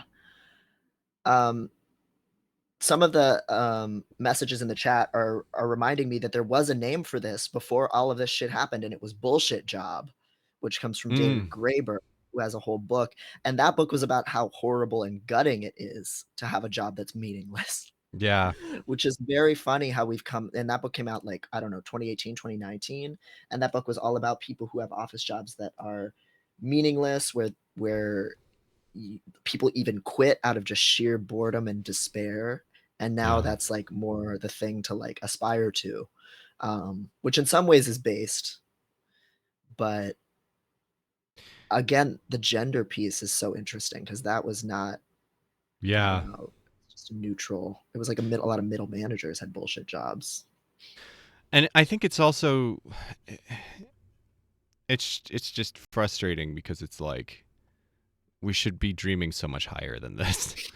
We shouldn't Yes. be dreaming about these jobs that are these bullshit jobs that just like they're they're only soul sucking in that they aren't positive. Like they you know, like they are not like we're dream the highest dream we can imagine is a job that isn't literally going to kill you, you know, and Yeah. is not going to result like your options are being burnt out and like rubbed to a crisp and fed into the blood machine, or you know, finding a job that is just so fucking mind numbingly boring that, you know, it demands nothing of you and you just have to go Hmm. there and be there for 8 hours a day, Yeah. or you know, if not be there, at least be at home and doing bullshit. Yeah, some of the people in the HuffPost piece who have gotten lazy girl jobs even say that they left fields like teaching, where they were just really ground down to the bone. And David Graeber talks about this in the book Bullshit Jobs too, where there's this structure under capitalism where if you have a job that's meaningful, people actually kind of envy you and think that Yeah. you don't deserve to make a living. If you're an actor, if you're a teacher, if you're a musician, people kind of resent the idea that you get to make money doing something that matters or that you enjoy, and so you should be willing to sacrifice anything for it. And that's, feeds into nonprofits being really exploitative and all these other things. So um, Look at game design. I think game design is one of those things where it's like that is from everything I hear about it, it's just it's the most evil fucking employer where, and it just is like, yeah, we built this you know, it's like, oh yeah, we built this world that you can spend thousands of hours in, and every part of it is, you know, detailed and like a detailed creation and a fully realized environment and all of these different things, and we did it by, you know, crushing the bones of a bunch of software developers because everybody grew up wanting to make games. And so there's mhm. just an infinite supply of fucking, you know, starry-eyed software developers that you can just fucking put in the bone crushing machine. Yeah. Medkit Sustainable. said the. Oh, Oh, I was sorry, go just gonna ahead. say small hand says sustainable jobs. I do actually like that. Yeah. Um, yeah, something like that is good. A couple of people were talking in the chat about like how much should we think about jobs being a source of meaning in life versus a way of just getting by. And I think that is a good question. A lot of people were bringing up universal basic income and this idea that just if you had the means to subsist, then you could decide what you want to do rather than picking what's going to pay the best or have the best benefits. So we might have more people, you know, producing food, farming on Mo- a sustainable, timeline for their bodies and, Most of the for the life things that. that need to get done the most, and this isn't true for everything, but most of the things that need to get done the most, people want to do. People Mhm. want to fucking teach. People want to be, they want to take care of people. They want to, like, I mean, look at software. So much of everything is built on is people,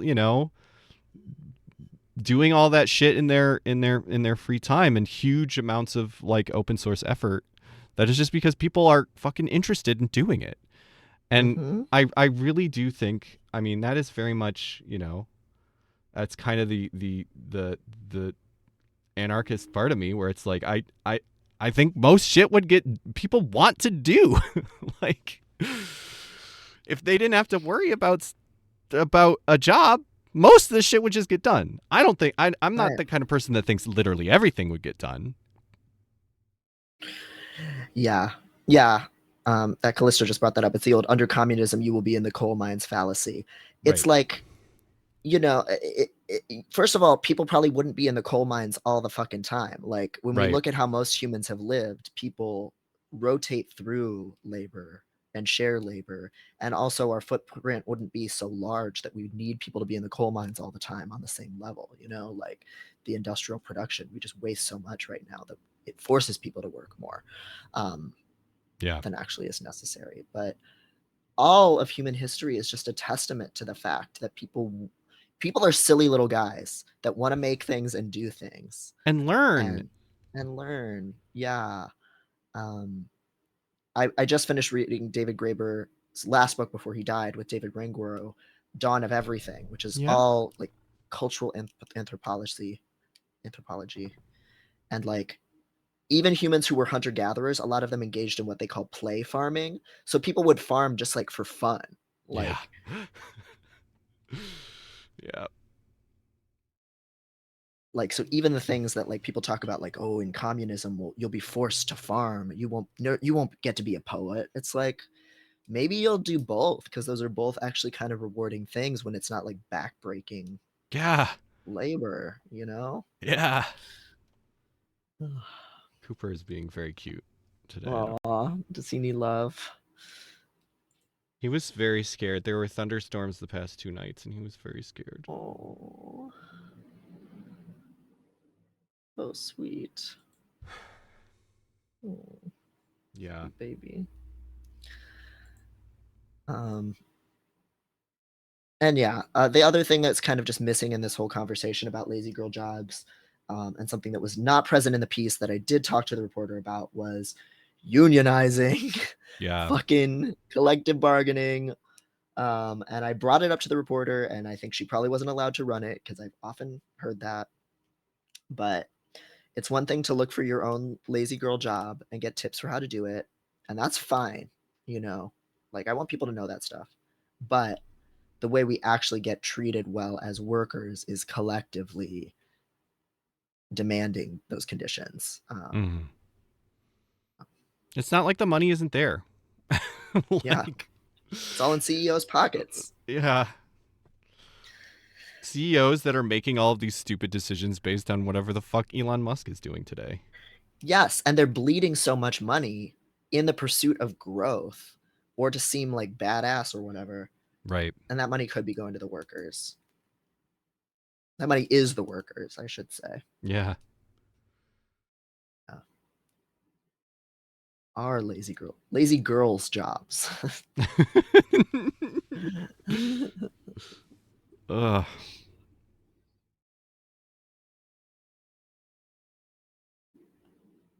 Let's see. I think that's about all that was kind of covered in that article. Those are the big notes. Yeah. Oh, thank you.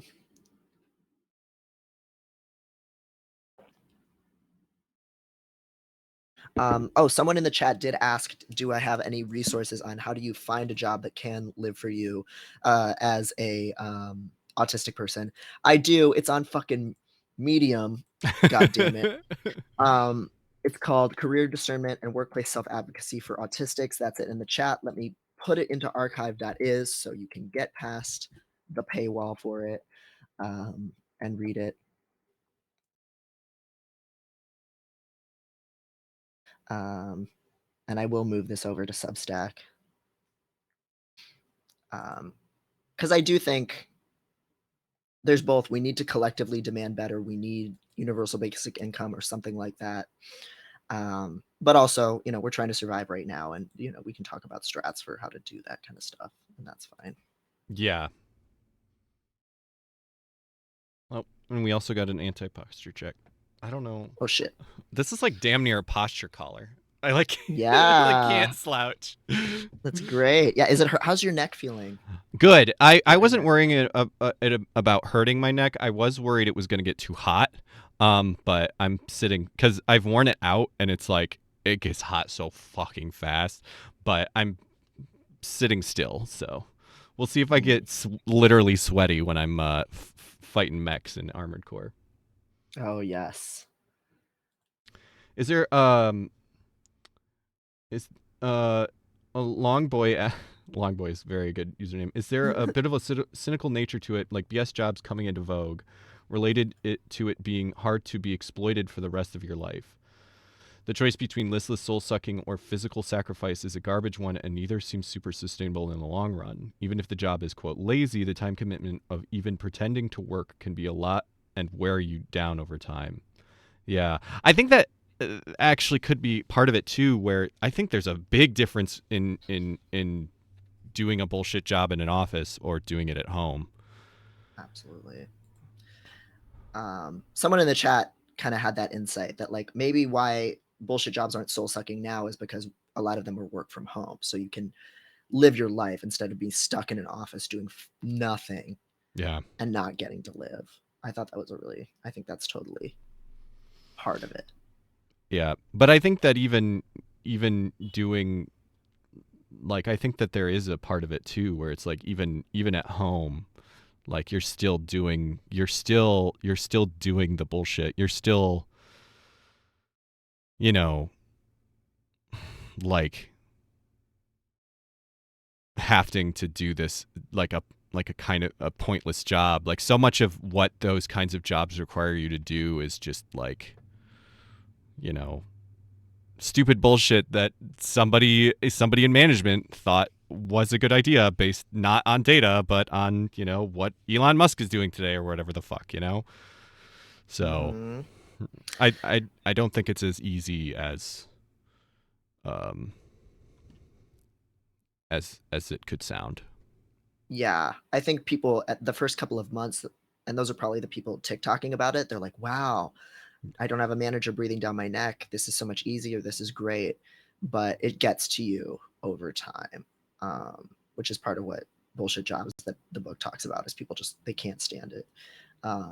And I think for autistics and ADHDers and other neurodivergent people, it's especially hard to pretend that something matters that doesn't matter. Yeah. So that can be really hard to sustain. Yeah. Do you feel like you've ever had a bullshit job or a lazy girl job? No. I have exclusively done like retail and service industry jobs almost exclusively. So it was actually really hard for me at one thing that pissed me off when I worked at Habitat for Humanity Restore, and one thing that was really hard was they wouldn't let people go home if there wasn't anything to do. Oh man. Which so it'd be like, especially if it was fucking hot, or like it'd be super hot in the warehouse and like no customers were there, just fucking nobody was there, and we have like four people just kind of like looking around, not really, because you don't, it's like, even if there's things you want to do, it's not like you have time in the last couple, or energy to fucking figure something out to do in the last couple hours. And it's just like, and I just have to sit here and not do anything and just fucking like, and that shit drove me crazy. And that's the closest I've had to it. Yeah. Yeah, and there's like just a big like class component to this whole thing too, where it's like there's only certain people who can get lazy girl jobs. Yeah. Anyway, and it's a limited number of jobs, Yeah. especially just with the economy in the U.S. moving more and more towards more service dependent.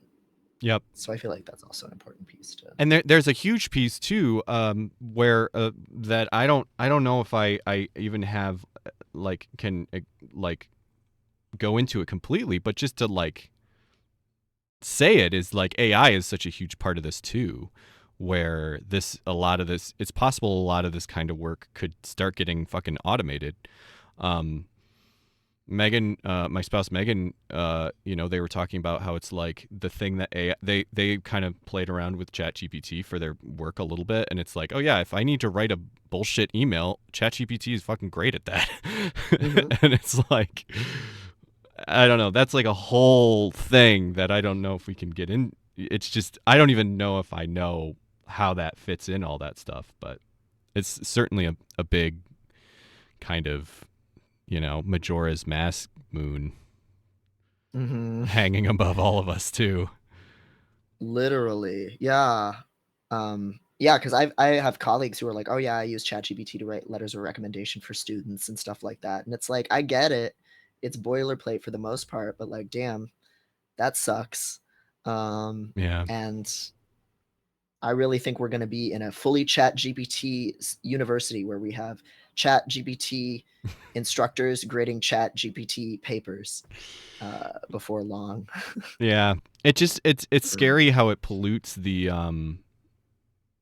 the internet is just going to be like, it's really interesting the way that people compare that shit to pollution, where it's just like, oh yeah, all of our data sets, they're not perfect now, but they're just going to be worse. We're just going to pollute all of that shit. And it's all going to be like, what was scary is somebody was shared this like they searched for something that ChatGPT would say, where it was like, here's a ChatGPT summary of what you asked me to write, or something like that. I forget exactly what it was. And they searched for that in a fucking scholarly database, and it's just in a bunch of fucking like papers that people have submitted, and it's just like, because they didn't even read it enough to fucking take that shit out.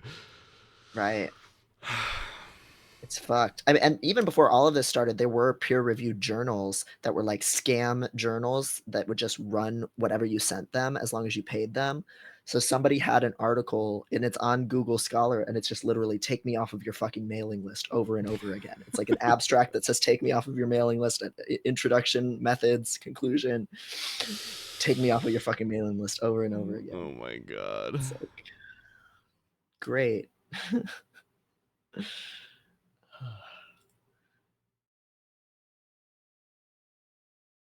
Let's see. Ali Fritz said AI was Yang's point of why UBI was necessary, which would be cool if people let that click in their heads, but I'm pessimistic about that. It also needs to be more than $1,000 per month. There's a lot wrong with the way he went about that, and there's a lot. Yeah, I don't know enough about Yang to like speak on him, but everything I've heard seems bad, and like he didn't really know what he was talking about, which is unfortunate. He was goofy with it. Yeah, goofy with it, and which is unfortunate because I do think I don't know for sure that UBI is exactly the right thing, but I think it's better than what we have, and I think it's like, I'm glad it's definitely a thing that is in the public consciousness more, than anything else, and I think you know, we also have a lot of data where it's like every time anybody has done anything like UBI, it's worked really well, and we've done a bunch of tests over the years, and we have really good data. It works. Yeah, UBI It does. badly needs rent control. That is huge.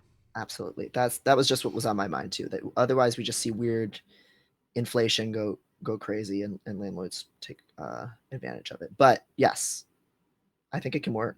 You know.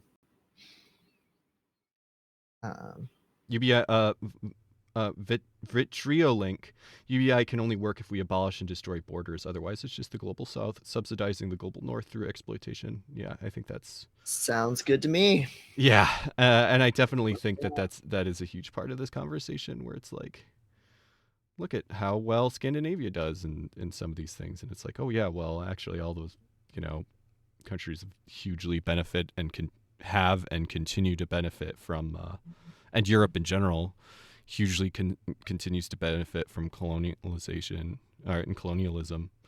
Mm-hmm. What Absolutely. is it, the I think it's the Congo that still has to pay France like huge amounts of money. That was like part of their deal for independence. It's like, oh yeah, you just have to pay us money every year and also still use like French currency and all that shit. Mm-hmm.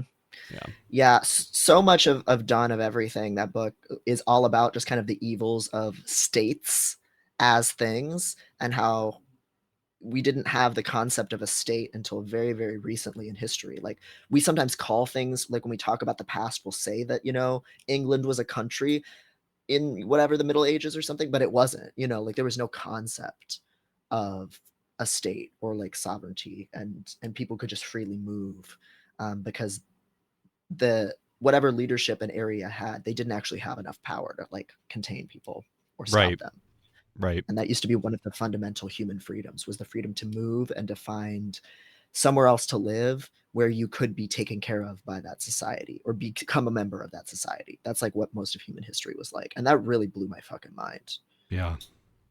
To learn about that. So it's possible. Yeah, UBI, abolish borders, rent control, destroy public property, etc. A better world is possible. I think that we Yes. very much believe that. We have to believe that. Yeah, and that book honestly really did open my mind to just how huge the scope of human history is, and just how recent these things that we now treat as like intractable really are. So it did make me feel more hopeful. It's a dense fucking book, but What was that one again? Dawn of Everything by Wengrow and Graeber. It's fucking sick. Yeah.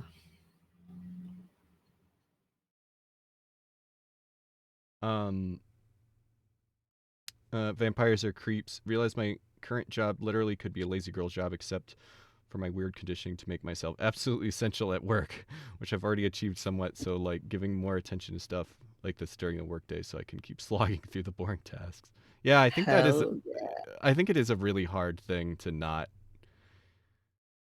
give too much of yourself at work, because they don't fucking deserve it. Mm-hmm. But I think as humans want to do things well. I don't think I could. I think that's a good point, because you asked, have you ever had a like lazy girl job? And like, I haven't. I don't have the education or experience to do anything like that. But I can't imagine. I would immediately overwork myself. Like, I just know that it's like I can't do things half-assed like that. I just immediately would be like, oh, well, look at all these ways we could improve the situation, you know, Mm-hmm. and be doing things better.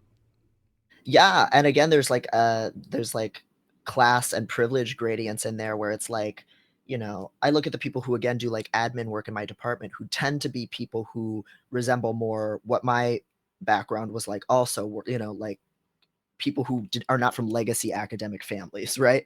And so if you get an office job, you like feel fortunate to be there, and so then you bust your ass doing all this shit all the time, and people say all these nice things about how hardworking this person is, how, you know, oh, this our front desk is, you know, she's a rock, we'd be nothing without her, and it's true, but how much are we fucking paying her, you know, like, Yeah. what are we Yeah. doing to like actually reflect that indispensability? And so even within office culture, which is already kind of like a privileged rung to get into, the people doing the most work are the people with the lowest status and pay, and security. Oh shit. Not gonna start a fight in this chat, but Star Trek is imperialism and not the equitable future we dream of. Oh shit. Oh, I want to see that. Oh. I want to see that fight. Take a fucking sip, babes. I'm inclined to agree with you, because why do they have the authority to decide to like go wherever the fuck they want and like have rules for engagement? It's very like white anthropologist brained. I don't think we've talked about this. I am watching Star Trek for the first time. I have never really watched it. I grew up as a Star Wars kid. They were some of my first movies I ever watched were Star Wars. I was very, and so I had just never watched it, and me and my spouse are we're on the 3rd season now of Next Generation, and I am really enjoying it. I will say I am really, really enjoying it. I am kind of blown away about how they handle things sometimes, but definitely like, yeah, you can't, you really can't like, I think that there's a lot of stuff that is really like foresight, but it's like, come on. Like, it's funny because I feel like the Federation is usually from what I've seen, is usually the bad guy in the show. like something will happen and like, oh yeah, the Federation has put some guy on your ship and now we have to do what he says. And oh yeah, the Federation is taken over by like Yerks or whatever, you know, the parasite guys that control people's brains. And it's like, well, that's cool, but yeah. Yeah, it's very big state. It's like, imagine a perfectly benevolent mother state that like assigns us these jobs, and you know, we get everything we need from these like replicators, and it's like, well, I don't know that we are going to have a precarity free utopia. I think we're going to have less of certain things in order to be equal, and we actually have to be okay with that. Mm-hmm. And yeah, what was the discussion, the discourse recently about like, well, you're not going to have bananas in the grocery store if the communists or anarchists win, because it just doesn't make sense. And it's like, that's fine. I mean, bananas. I don't want to have a grocery store, you know? Like, yeah, like we don't need that, you know? I'd rather have like human equity than like 5,000 choices at the grocery store. Like, I think we still can have, under a more equitable system, I think we still can have tons of choice and probably better food. As just a specific example, like we have plenty of I'm sure that we would have plenty of choice, but you know, if we have a little less choice, I think that's okay. I don't think we need a new fucking iPhone every 2 years. I think it's fine if we build them a little better and they last a little fucking longer. Yes. And this reminds me of a reading on the Anarchist Library website that's all about why restaurants will not exist in the communist utopia, and there should not be restaurants. And that's actually okay. There would still be cafes and dining carts and food kitchens in a different way than what we think of them as now. Like, food would be mass produced, and you would have places where you could go and sit and have a little meat pie and a fucking brewski, but it would not be somebody's going to wait on me hand and foot and I can order exactly what I want, and it's going to be different from what everybody else gets at exactly the time I want it.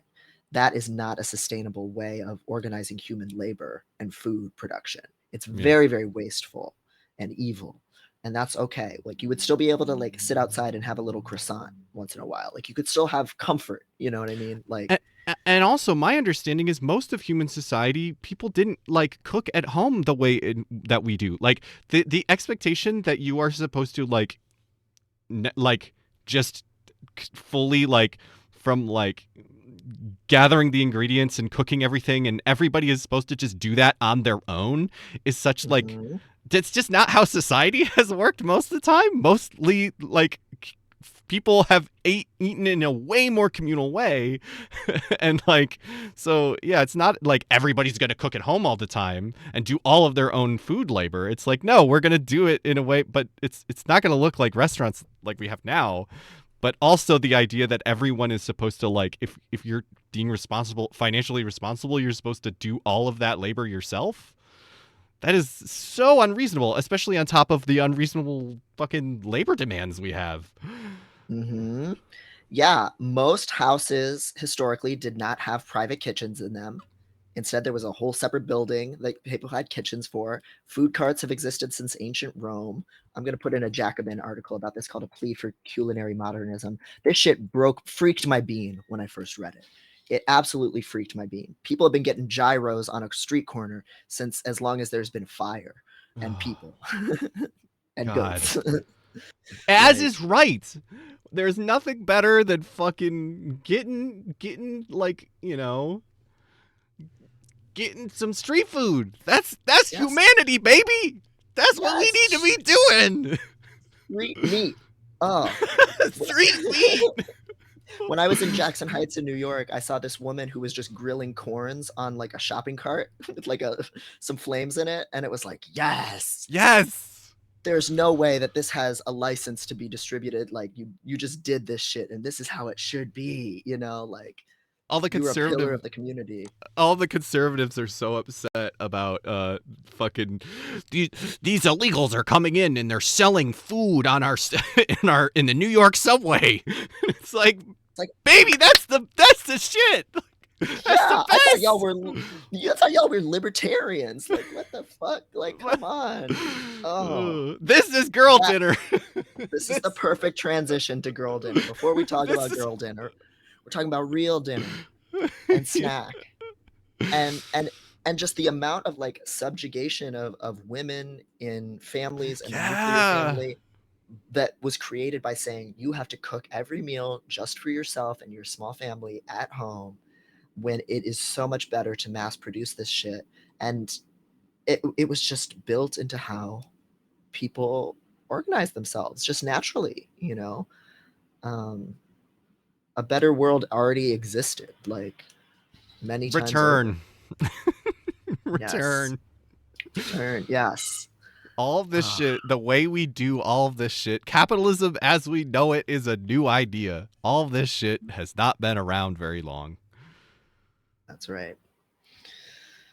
And we can go back. We can break free. This shit is gonna, I mean, you know, in fact, there's a little theory about how it can't stay like this.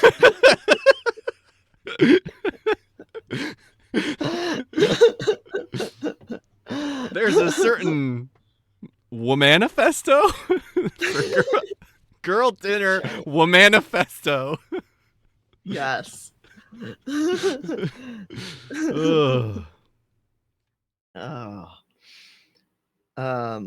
Cassie goes queerly, how do we manage food safety regulations without the top-down oppressive gatekeeping? Like, I'm imagining it's all cyclical. It all goes away with capitalism. Well, I think, okay, so I think are a lot of food risks that there's a lot less incentive to be wilding out and putting people's lives on the line when you're cooking, if you actually know everybody in your community that you're cooking for and you don't have a profit incentive. Mm-hmm. So, you know, like I know people who have been literally fired from their jobs because they threw out expired product and their boss told them, no, you need to cook with this expired product because it'll save money, right? Like in capitalism, there's a lot of pressure to cut corners, have lower quality ingredients, lower quality storage, and that leads to a lot of food health issues. Will that fix everything? No, but I think that's a big factor. And also I personally, I am not, I don't know about you, Devin, and I haven't read as much theory as I would like to, but I'm not a pure anarchist in that I don't think that, like, I think we need that, like, abolishing capitalism doesn't mean we abolish all, like you said, how do we manage food safety regulations without top-down oppressive gatekeeping? Like, yes, but that is a good question. But I don't think we need to abolish all like organization, right? Like Hmm. it's not like we're not going to have um like any kind of organizing bodies or and I think it's hard to imagine exactly how this works because we are our brains are so our society is set up that is in such a carceral way. Like our whole society, the idea is like you know you follow the rules or else you go to jail, when that doesn't work here. Like Yeah. it only the people that it's all racialized and it's all class, fucking the people that are like doing a like food safety regulation crimes aren't fucking going to jail. They're getting fined Right. and they all have enough money where that doesn't even fucking matter. So it's like I don't pretend to have a solution. I don't pretend to know exactly how we enforce fucking, regulations, but I think that there is something out there that's better than what we have because what we have doesn't fucking work. Like, Yeah. Sorry. no, yeah, yeah.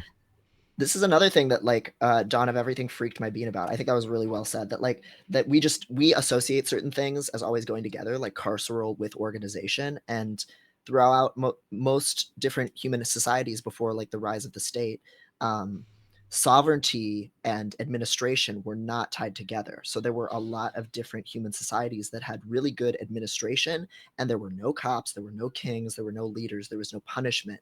People just like kept track of like their food records because it was like a normal thing to do, to like keep track of your supplies. And I think um, the same thing could be true now, knowing what we know about food safety that humans in the past didn't know. I think we could be pretty self-governing, that we could have an administration for keeping track of when things expire and making sure we know the temperature at which you cook certain things and educating people about that stuff and regulating that stuff without any hierarchy forcing you to do that. It would be part of just, it's part of doing the thing. Um, and people would have every incentive to do that because they're eating that fucking food too, you know? Yeah, Um, yeah. absolutely. Um, yeah, we.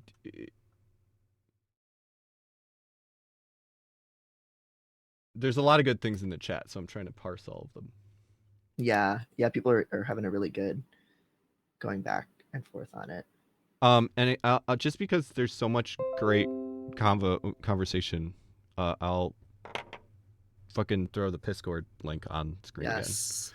because Continue this conversation. chat is Thank on you, fire. that Callisto, for making this. Yes, that Callisto. We haven't said that. That Callisto did all the work to make that happen.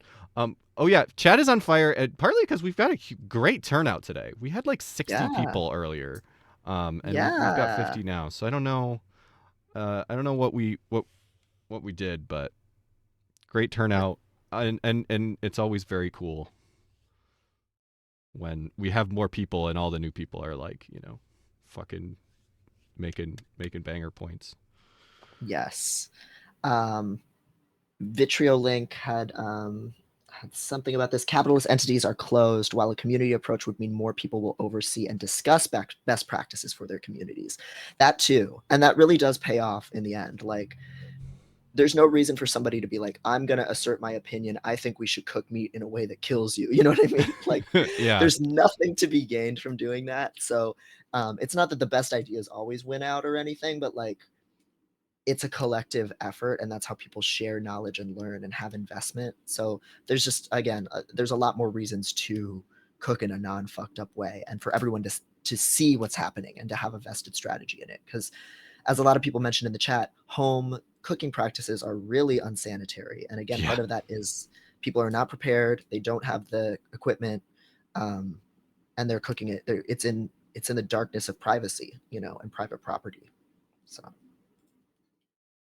Yeah. Don't store your turkey overnight in the oven. But it's warm in there. Well, if you're cooking it, you can. But I've heard people be like, "Oh yeah, I don't have room in my fridge, so we're gonna just store it in the oven." Like that's a thing. I don't know if it's like a common thing, but like, yeah, it doesn't fit in the fridge. I'm just gonna store it before you know. Oh, jeez. Yeah, don't thaw poultry on the counter. It's actually better to do it in a microwave, I think. It's my understanding. Refrigerated sticky rice and pasta are cursed, and I refuse to put it in there overnight. I don't care. I mean, your body, your choice. Medulo, we're tired too. Like if you're exhausted after 8 hours of work and 2 hours of commute and also don't care for cooking, of course you'll cut corners. Yep. Mm-hmm. Yes. Absolutely. Good point. There's a lot of reasons why people half-ass things now. Or can't help but half-ass them. Yeah. Um, so girl dinner. Yeah. We've talked a lot about like some of this stuff when we were talking about gender essentialism. Should we? I feel like just in case, I feel like we should play the original girl dinner TikTok because it actually is really good. Like, yeah, let's see what started this movement. Oh man, I don't. Well, I guess I can try YouTube. Let's see if I can actually. Is TikTok being weird for you? Because if you give me the URL, I can pull it up. Well, no, that's the thing is I don't have the URL, so I need to find. See if I can find the original. Does anybody? If anybody has it, please put it in the chat. The HuffPost link might have the original. Oh, okay. I can look there. Oh yeah, I think it did. Okay. Do you want me to screen share or do you want to do it? I think I can get it. Actually, why don't you try it? Because the audio, I think I fixed the audio. So. Okay. Cool. Hold on. Hopefully that still works. New tab.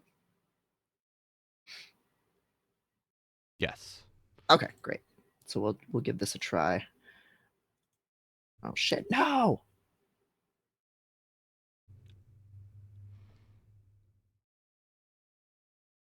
That's my ideal meal. This is my dinner. I call this girl dinner. Girl dinner, girl dinner. Oh, it's just charcuterie. Yeah. And that also is different than the one that I had seen. It was also somebody singing. Maybe but is... it was basically the same thing though. Somebody singing about girl dinner. Okay, let's see. There's a couple of other girl dinners here. I cannot find the TikTok right now, but a girl just came on here and said how, like, in medieval times, peasants had to eat nothing but bread and cheese. Oh, come on. And how awful that was. And she was like, that's my ideal meal. This is my dinner. I call this girl dinner or medieval peasant. Okay. Similar.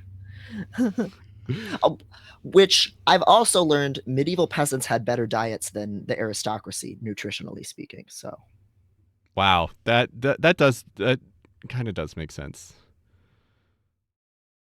Because those motherfuckers were just eating like unseasoned, no vegetable kind of shit that was like nasty. The modern eye. That's my ideal meal. This is my dinner. I call this girl dinner. Girl dinner. Okay, same.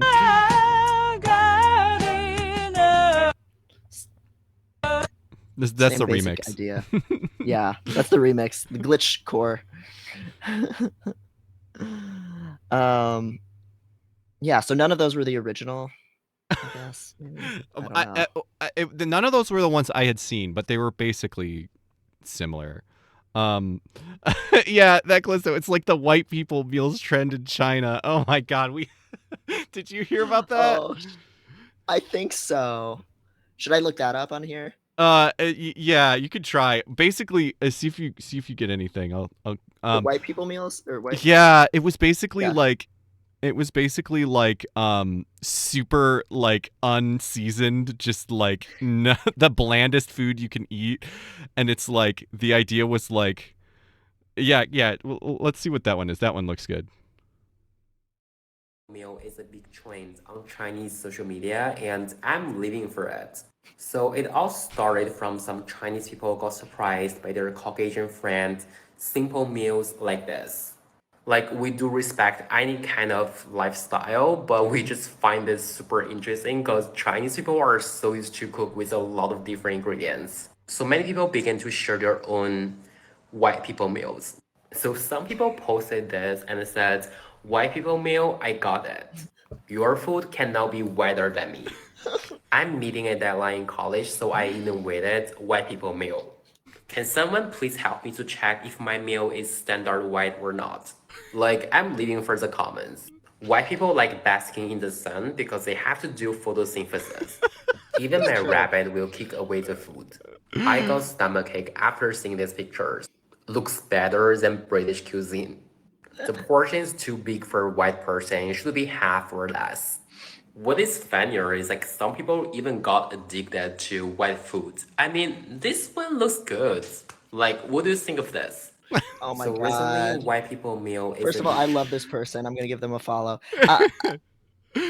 Can I say, like, learning that eating raw vegetables and just little plain bland things is weird to other cultures. It really makes me feel like it unlocks all of this understanding of like how disgusted by food I was as a kid.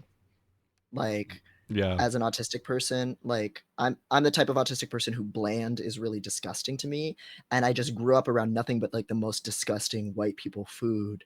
Yeah. Um, and I didn't understand there was any other way. And so it's like, wow, there's a world where I would have eaten more, I would have nourished myself and not been disabled in that way if I had just grown up in a different culture where there was flavor, which is pretty crazy. Yeah, where you could just fucking have flavor.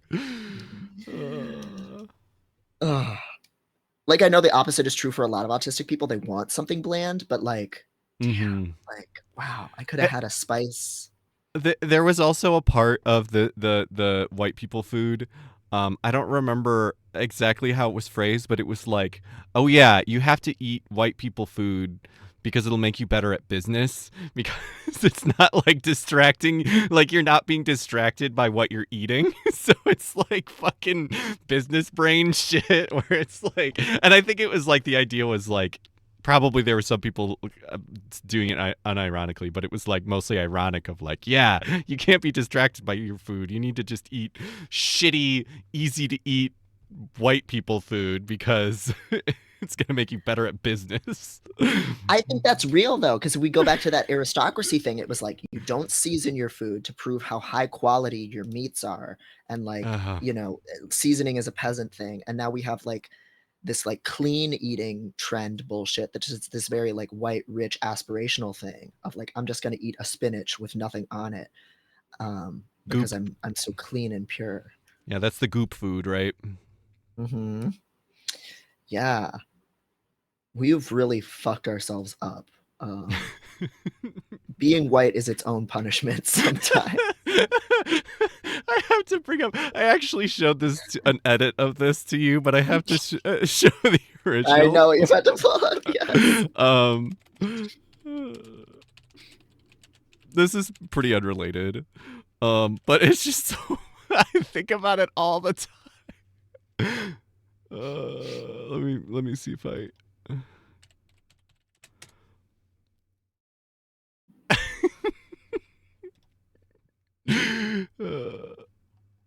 I don't think the stream can see. Oh it yeah, I yet, haven't but- pulled it up yet. Yeah, there we go. Okay. Oh yeah. This is so awful. This original version of the comic, it's so evil. Hey, let's be friends. White. I'm sorry for being white. Some crimes are not forgivable. I think it was. My understanding is this was an unironically drawn meme, and us furries are to blame. I think it was a furry who drew it. I could be wrong, and this could be ironic. But Yeah.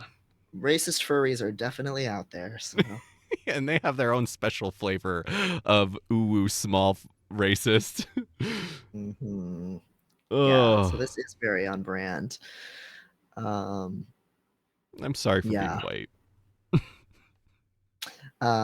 Malabanshi said, in an early episode of No Reservations, Anthony Bourdain said, when you hear people talking about purity so much, listen for the sound of jackboots. They're not far behind. Oh, I wish I could have fucked that man so bad. He's so good. Yeah. Oh my God. He was so smart. He was a man of the people. Rest in peace, King. Gone too soon. I love Bourdain, but cannot forgive him for the way he pronounced spam as musubi. I don't know how it's supposed to be pronounced. Musubi. I have no That's idea. how or I guess musobi is, yeah, it sounds like how musobi and presumably musubi. Musubi. Yeah. Yeah. Mel Banshee, get in line, lol. I can still save him. Let he who would have not fucked Anthony Bourdain throw the first stone. Oh. So yeah, so that's white people meals. Do we want to look up are there like, I assume there's some like funny riffs on girl dinner out there, right? Like, will I still just see the most basic shit if I just search for girl dinner on here? Yeah, why don't I try? Let's see what happens when I just search girl dinner. And just so we can kind of see the like flavor of it. This is my meal. I call this girl dinner. Girl dinner. Girl dinner. Yep. Girl dinner. Oh, girl dinner. This is my meal. I call this. That's the audio I was thinking of. That I thought was the original, but I could be wrong. Oh yeah. I wonder, and TikTok, can't you like see the audio source? Yeah, original sound. Yeah.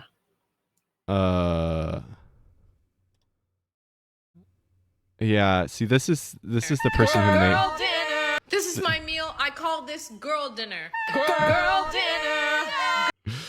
Yeah, I don't. Ooh man, that song is way more abrasive than it hurt. Chicky nuggy glass. Or is this the original? Is this what it's saying? It looks like it was Karma Car. So maybe if you click on that, it'll get you. Oh, TikTok. Yeah, TikTok that is has the original, frozen again. Oh shit. Oh yeah. We'll give Twitter or TikTok a moment to think. Yeah. I'm seeing buttered noodles. This is my meal. I call this girl dinner. Girl dinner. Girl dinner. Girl dinner. Oh, girl dinner. Yeah. Tiddly, you silly goo. Okay. So that was just an ice cream bar or something? Like a mostly eaten ice cream bar. Oh God. I'm glad it's not on screen because there's horrible mold food on my screen, which I will not show to you guys because that was awful. Oh, thank you. Yeah, let's see what the examples are. What about this? Does this look like dinner to you? What about this? Apparently, we're calling this girl dinner now. I'm Alex Carr with The Skim, and I'll explain why. Women across social media have been showing off their dinners, and surprise, they're not these like big, fancy meals, Julia Child style. Instead, we're talking about things like a cheese board situation, or leftovers, or peanut butter in bed. Those are girl dinners. Peanut The butter. thread is that there's basically zero prep time, and Peanut butter baby, girl dinner. No. Some people have said girl dinners cannot possibly be filling, and they could actually be showcasing an unhealthy relationship with food. But other people say that's kind of missing the point, and girl dinner isn't about what's actually on the plate. Instead, and stick with me here, girl dinner is an act of resistance, because women have historically been the ones to prepare this meal at home. And so, girl dinner is kind of a rebellion against that because it's about taking pleasure in your food, especially when you didn't take much time to prepare it. So what do you think of girl dinner? Personally, we don't really care what it's called as long as you enjoy it. Does Okay. this look like dinner to you? I have a rant. If it's a celebration of how women are no longer like cooking meals for people, why is it only when it's just you eating by yourself that you don't cook, and that's girl dinner? Yeah, it's a lot. It's like you're not worth the time to cook. But if you were cooking for a family or a partner or whatever, or a party, then you cook. But it's only girl dinner when it's just you eating by yourself. Like that's a core part of girl dinner, as I've always seen it described. You're not worth the time. That seems fucked up to me. I mean, the fact that this TikTok channel is called The Skim, we make it easier to live smarter is what it says. killing them with my mind. Yeah. Oh man. Anyway, we won't dive too deep into The Skim because it seems like a nightmare. But yeah. There's layers to this, Your Honor. It does, and it does also seem like that, like self-care, like what you were talking about earlier, where it's like, drink water, it's self-care, and it's like, no, it's just normal. Don't call it self-care. You're just eating a snack. It's fine if you eat a snack for dinner. Yeah. It's not self-care. It's not #resistance. And it's not girl stuff either. Right. You want to tell me that boys aren't eating little salamis? We are. Mm-hmm. Men can eat little salamis too. Men can have a salami as a treat. Yes. Like there was a big like charcuterie board trend on TikTok for a while and on social media. But now it's just become girl dinner, and it has this weird insidious quality to it that it's like when you don't eat enough and you didn't cook because there's nobody else to cook for. It's like you just eat a snack, it's fine. Yeah, the definitely the I hadn't thought of that, like idealization of only eating a little bit too is a weird thing when you connect it with the gender essentialism. Mm-hmm. Yeah, they're bragging about eating. I mean, some of those charcuteries were big, so some girl dinners are substantial, but there is definitely this like, oh, I didn't take care of myself, and I'm so crazy and quirky, and I'm starving now, and I'm gonna have one chicken nugget on the floor, you know? Yeah. Yeah, I did see a lot of people like a vape and a monster is girl dinner. It's like, okay, way to invent heroin chic again, basically. Like, yeah, come on. This is my girl dinner. Yes. Me getting caught at 3 a.m. while heading to the fridge for some shredded cheese. Girl dinner is a second dinner of cheese after main dinner. Yeah. Let's celebrate that. And like, again, there's so many just weird intersections with like neurodivergent stuff. Because again, a lot of us are not having the energy for meal prep and shit like that. So we are eating cheese out of the bag and little salamis. Yeah. That's fine. That's fine. That's great. But yeah. Why is it feminized? I don't understand. What are your go-to girl dinners? What are you snacking on? Okay, everybody should share this. I do get the spicy salamis from Aldi. I would get I have a very particular thing I do. I get spicy salami, mini hard salamis from Aldi. The Aldi brie, which is like $3 for fucking a wheel of brie. I get the little woven wheats Triscuit shit, and then I get some jam, like a blackberry jam. Put all those things together. Salty, sweet. Oh my god, it bangs. I love that. That's really good. I'll eat the whole container of all those things in one sitting, watching some YouTube. Mm-hmm. You got to. What about you? Mine is definitely just fucking lunch meat. I did see some of those TikToks where it's like you take either the slice of cheese and you put meat in it and you fold it and eat it like that, or vice versa, where the meat, we get a little cheese in there, and just, I don't have bread. Even if I did have bread, I don't know. My bread has gone bad. I don't have enough bread. You always buy more lunch meat than bread somehow. And then this is not exactly girl dinner, but I will share. Actually, before I say that, you know what's really good is apple slices, like little peanut butter apple slice sandwiches. Get an apple and you cut it into slices, and then you use the slices as little bread with peanut butter in it. Oh, that's just really good. Okay, that does remind me of another one of my more toxic girl dinners. Candy corn pumpkins and peanut butter. What the fuck? All right, stop the fucking show. What the fuck? Candy corn. Okay, what is it? Okay, we're gonna take this a couple steps at a time. What? Diagram the sentence. What the fuck are even candy corn pumpkins? Are they different than candy corn? They're bigger. They're in the shape of a pumpkin. Okay. Yellow cream pumpkins is what they're also called. We can Google them if people don't. Yeah, know. I'm bringing them up. I've never heard of this.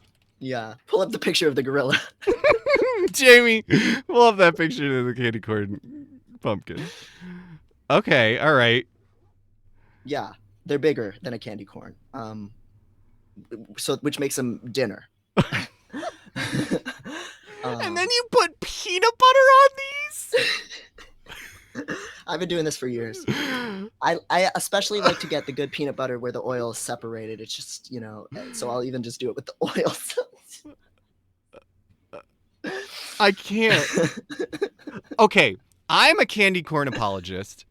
They taste like plastic, but sometimes that's what you want. You want just a little wax to eat, like a little bicky. A little sweet bicky. But peanut butter, is anybody with me? Abolished prison except for Devin.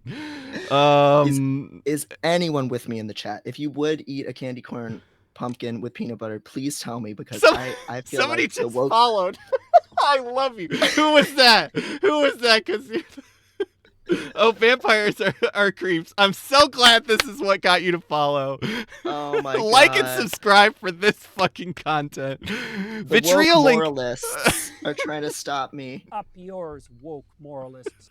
Fuck you guys. We got Vitriol Link is with Devin. I'm a dipper at heart. Longboy says I'm a dipper at heart. I'll dip anything in almost anything. Fuck yes. V Bunnies, yep. Leole Mancina, thank you for your support. The rest of you are banned. Ban them. Mods, ban everyone in chat. Mods. The All Dutch would eat that. Medulla says that's not a great vouch of support, I gotta say. They'll also eat a cake that looks like a black person, I've heard. So that's not good. Can we get these pumpkin corn? Is that a thing? Do we have to wait till the fall to get these bitches? They should be in stores by now. Yeah, I just got pumpkin coffee syrup, so it's time, baby. I will try it. It next week. I'll get some of this. So you said like the organic fucking peanut butter. Yeah, I don't know. It's just so much richer to me. Like, I love going through the first layer of just like the delicious peanut oil, and then once I get to the peanut butter, then I eat the peanut butter on the candy corn. It's like a so that's ideal. So that's ideal for you. That's ideal for me. That is the decadence. That's the original girl dinner. It's funny because I also do peanut butter crimes, which is the funny part, because I think, what do you think about peanut butter and cheese? I think this is not going to be as controversial, nowhere near as controversial. Well, so there are those cheese crackers with the peanut butter in between them. Yeah. You know those, the orange, that's normal. Peanut butter and cheese I wouldn't do. I would not do. No? it brings nothing to each other. One of my girl dinners is definitely I love Munster. I don't like American cheese, but I also am not a huge fan of I like brie and like goat cheese and like fancy shit, but I'm not as much into that. I like Munster. That's my favorite. And I'll get a little, especially if it's like nice deli, like from, you get from the deli counter Munster, and you just put some sweet ass fucking Jif in there and you roll it up in a little fucking Jif and Munster. a little like roll, and it's almost like a little joint or something, and you could just it's like a little stick. What do we think about this? I think it's efficient for sustaining your life on the road or hiking a mountain. I would accept one of those blunts if I was hiking a mountain. But Candy corn discourse or no? Can you put a trigger warning on this? I was not prepared. we could take those off the screen at least. Yeah. Oh man, I'm being censored. Censored for your views, just like Jordan Peterson. You're gonna get sentenced by the Canadian government to go back to school. Hosting school. So yeah, I like peanut butter and cheese. What I also do, my other crime. So this is definitely beyond girl dinner. I think, because I have to prepare this. But I also like to do crimes with Eggos. Eggos are great sandwich bread for various crimes. I really like peanut butter and jelly as Eggos. That's right. That's good. Okay, yeah. That's very good. But also I will do I'll put some meat on there. So I would do like ham, like an Eggo ham sandwich with syrup on it is really good. But also I think peanut butter and cheese goes well together. I will fucking take Eggo, you do the Eggo in the toaster, put peanut butter and cheese, and then you microwave that to melt the cheese, and then you fucking put syrup on it. That is decadent. A decadent. I'm a horrible midnight meal person where I don't eat well enough and then I can't sleep because I haven't eaten, so I get up and eat crimes, and that's a favorite crime. I think I'm really open to that because it's like anything that's in like the McGriddle family. Oh yeah, like maple can go with meat, so like waffles and chicken, maple, like any kind of like smoky or salty meat with any kind of like maple syrup, like cheese in between waffles, like all of those things I think are, it's like a Monte Cristo sandwich, which is just like French toast and like ham and shit. Shit's good like that. I did like KPPK said there should be a weird food crime channel in the Piscord quote parentheses so I can mute it, lol. Yes. There is a Piscord. Join the Piscord. Lulu Finks asked. Yeah, join the Piscord. It is small but mighty. Absolutely. Yes. We'll add a food crimes or a girl dinner channel. Yeah. Reproducing the thing after criticizing the thing. Dialectics. So there's so many good food crimes in the chat. Sorry, what were you gonna say? I was just gonna say, I mean, this is you had a fucking food crime Facebook page at one point, right? Or That's you were involved right. in it. Yeah, no, I made a group. It was called This Has a Chaotic Flavor Profile, and we had a couple of in-person picnics, and then we had one online, which you were at, I believe. No, I missed that one. I wanted to. That happened when I knew you, and I wanted to go to it, but I think I was like sick or something. I missed it. Oh shit. Yeah. So we had like picnics where we had like people brought like chocolate hummus, coffee, cola, LaCroix, which honestly was quite good. People would mix all kind of weird collections of things. Our friend Jet Vector has found this, I think it's from the Philippines, this cheddar cheese ice cream. I fucked that up. Yeah.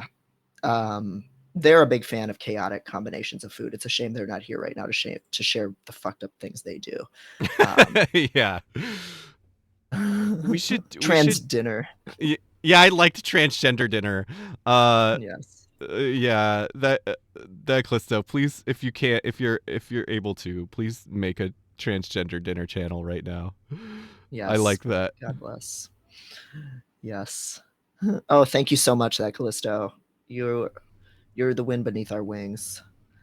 Let's see what kind of bullshit people have been sharing in this chat, because I know people have been popping off. Yeah, there's all kinds of pickle. There was pickle discourse.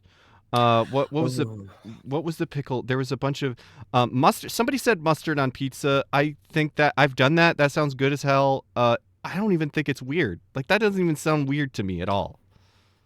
It seems normal. It's not gross to me. I think it depends on I wouldn't necessarily do it, but like if it was like a spicy mustard, maybe. Ooh, what's really good?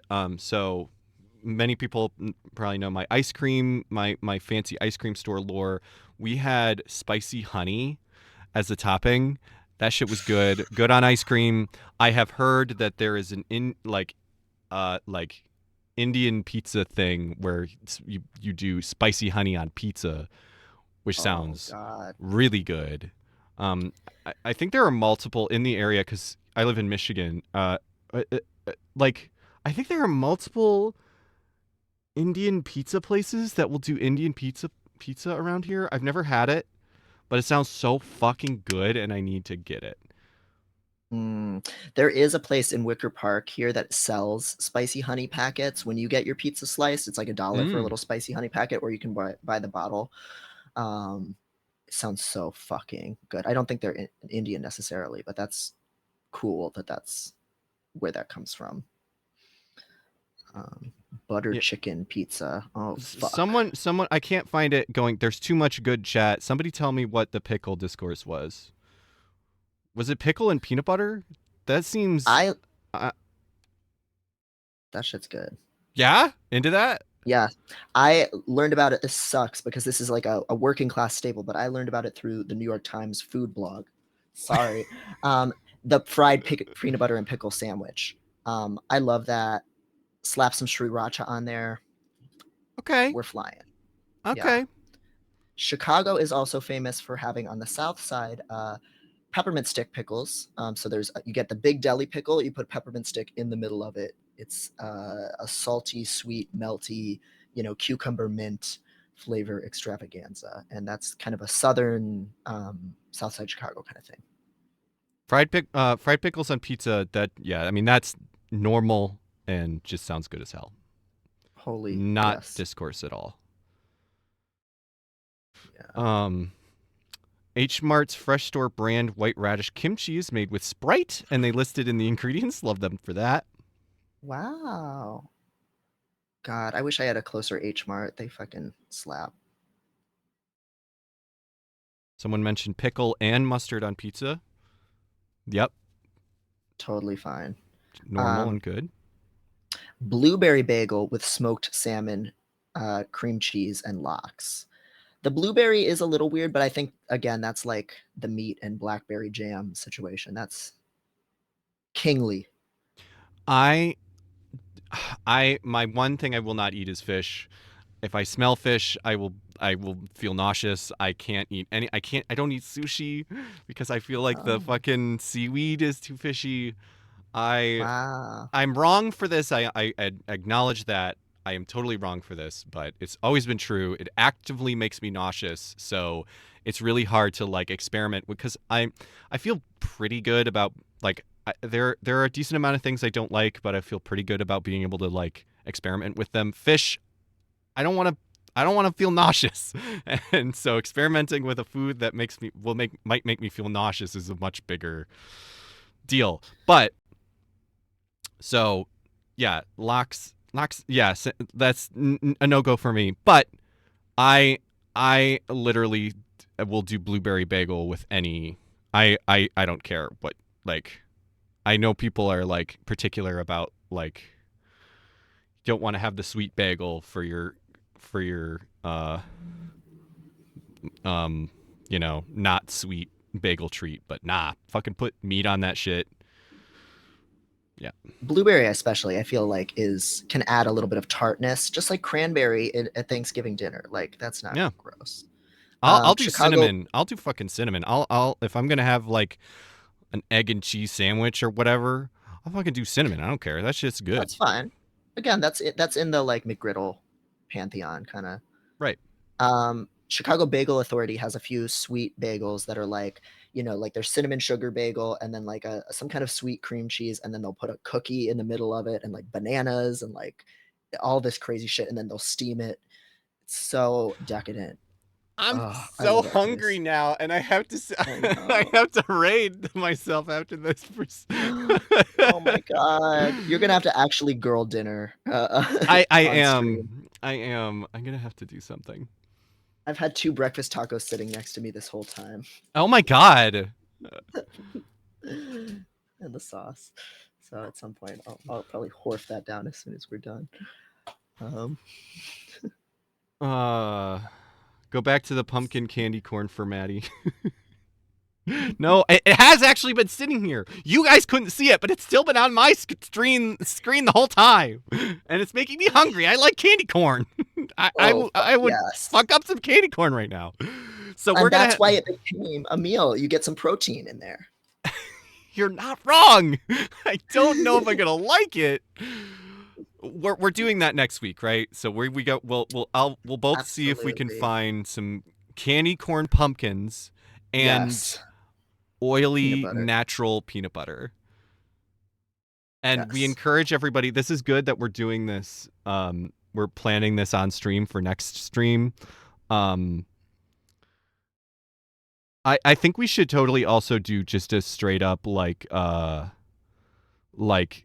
chaotic flavor profile stream where we do a bunch of weird shit, but maybe not next week because I'll have to think. We'll have to think about that and figure out exactly how we want to do that, because that could be. I would love to get a bunch of weird shit and do that. Yeah, I was saying we should probably have Jet on it, though. It's kind of tricky because they would want a VTuber, and they're going to be the person most receptive to eating fucked up shit. So that's a little tricky maneuver. But I'll believe them. They can do Foley work eating on mic with a VTuber. Yeah, we'll have to definitely. Well, let us plan that. But next week we'll do. If you can and want to, please join us in eating candy corn pumpkin, and organic peanut butter next Friday. We could also make that a Bickies incentive that like they can make us continue to eat them even if. I like that. I will not be grossed out by this. I already know that. Like, I don't know if I'm gonna like it, but I can already tell. Like, I'm not gonna like. I'll fucking eat them. If I was hungry enough, I would eat them. Not for stream, probably. Like, I just fucking. Yeah. Good. Okay. Then we'll make it a point incentives that you can, just like making us drink or do a shot. You can make us eat a peanut butter pump. Is that what is it? A peanut butter pump? Yeah, I just made that up. We can call it whatever we want. Cereal with peanut butter in it. I like that. Oh, you know what I used to do? I used to take a spoon of peanut butter and just put it in the box and pull it out and just eat what was on there. That's rude to other people that there's now fucking peanut butter in there. But on, like, that aside, I am into it. Yeah, that has to be your box of cereal because you are contaminating everything. And also, I feel like it's not seal. Like, cereal doesn't seal. Like, it's just like leaving peanut butter out. Like, that seems gross to me now. You got to put that not in the fridge necessarily, but like. Yeah, there's definitely like by the end of the experience, there's just cereal like stuck to itself at the bottom. It's like a popcorn ball. I mean, it's good. Oh. I see ketchup on popcorn. That's odd. Yeah, I don't think that would improve the experience for me, but I would do it and be fine with it. Yeah, it's salty like a French fry. Mm-hmm.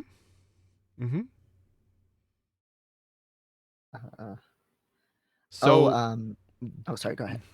I was just gonna say, so we got like 20 more minutes, and then we're gonna let the puppy girl out, and I'm gonna fucking do really bad in Armored Core, I'm guessing. I'm very scared. I'm probably gonna do really bad, so stick around for that. And I was thinking, should we do a freak? Yeah. Do we have anything else to talk about with girl dinner? We kind of got sidetracked. I think that's about it. You know, like you kind of mentioned the Reddit of like pointlessly gendered things. Oh, yeah. And just how people are just so gender brained, and how that's kind of, this is both fun and silly, and it's scary depending, but yeah. And so we could just mention that subreddit, because I do think it's good. It's just like a subreddit that just like catalogs like dumb pointlessly gendered shit, especially memes. Oh, thank you so much. It's Junk Jess. Thank you so much for subscribing. Yeah. So this is pointlessly gendered. These are gendered batteries, princess pink batteries.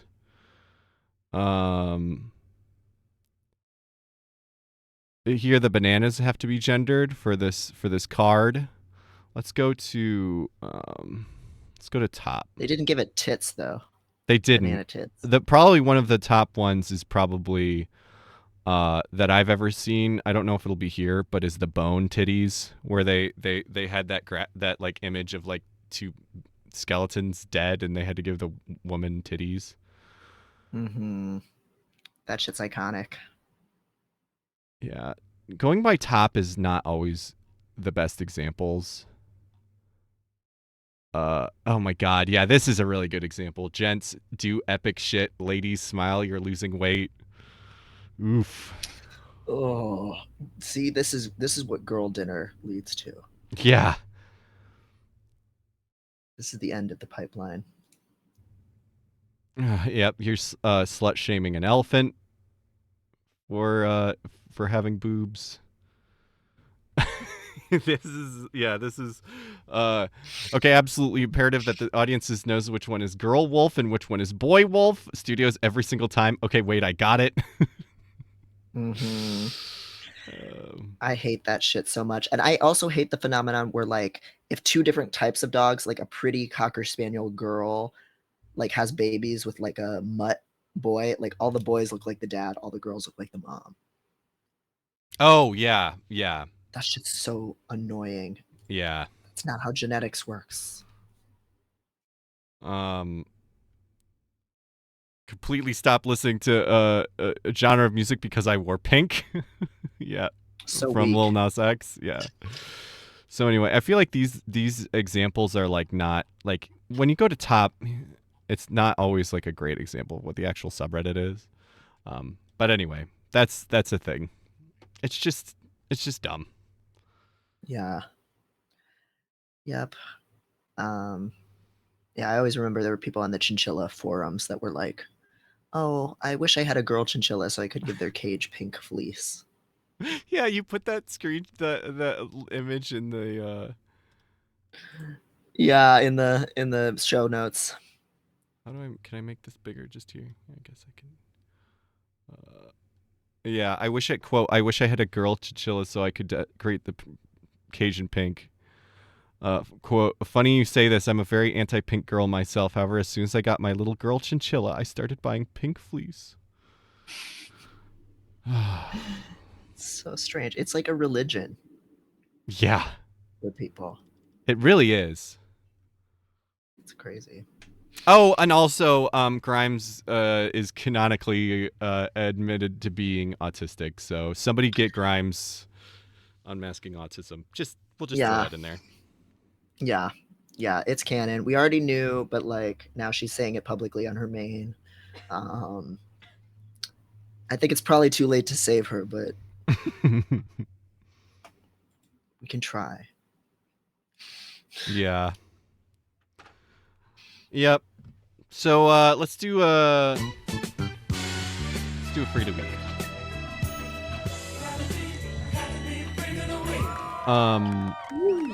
So did we had a person who was the freak of the week, Yes. right? James Yes. Chapesky. Yes, this was recommended to me. I'm so sorry, whoever sent me the Tumblr message a while back. I've forgotten who it was, so please identify yourself if you're here. But apparently, he is just a very pure individual who makes music. I believe on either TikTok or YouTube. We can pull up. There is a whole YouTube video essay about just like lauding him as a person and as a subject of intrigue. And this is all positive. This is not like get a load of this freak. It's get a load of this freak. Mm-hmm. So, should I just search on Google or search on YouTube and put up a video? Yeah. Let's dive in. So looking for dancer. This is maybe not feeling a victory. Curtis Connors. Is that a good example? Yeah, it looks like it's his original music. So yeah, I think this is. I woke up one day in an ordinary way. The sunshine through my window, but I could hear someone say it was a voice or someone singing a song, a sound that would change my life. But then the melody came to me. I was blind, but now I can see. A sound like this takes a sound of misery. Hype man. Other guy. For the world to see. Whoa. And I know I can feel the music in me. Whoa. And it's so. It's suddenly country. It's a feeling Yeah. like a diary. Won't you listen, everybody? Can't you hear it alright? It's a song that'll make you dance tonight. Yes. Your body makes you move and sing like a wooden puppet tied up by a string. Oh, whoa, oh. And I know. I love how they have the most reflective backdrop, so you could just fully see the camera. Yes. And yet they also put effort into things, so it's just like a funny choice. It's so much effort. Like the edits, the overhead shots.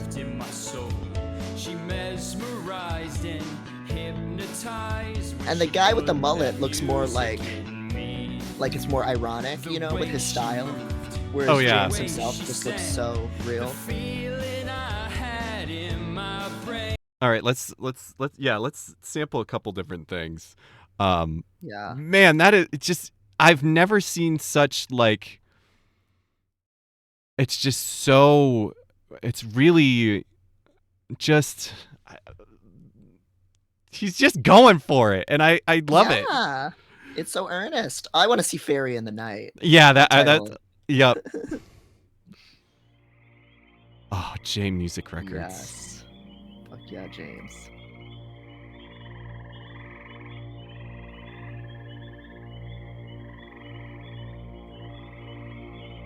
Come to me, my lovely There's a soul. fairy in the night. She'd hear me and take me away.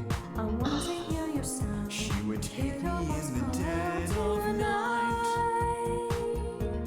Love this. Looks like a Kate Bush video. When she hear Yes. me in the night, she'd find me and show me the way. She could smell the fear inside, brush away that fear in me. Oh my god, I love him. My life, He's such a perfect guy. I could feel Yeah. deep down He looks so hesitant. could see Just everything the tiny little glasses, the like fleece, like how is this My friend, you're in my safe hands. this is from 1 year ago. Like how is this guy I knew this guy in high school. How is this I guy know. not from 2009? Everything about this is so 2009. But it's good. fairy in the night. She'd hear me and take me away. She would call me in the night, take me in the dead of night. And I'm glad that he has this friend who's helping. I'll whisper some flutter. Oh my god, his posture. She'd find me and show me So the good. way. Somebody anti-posture check. He's got James Chapesky moment.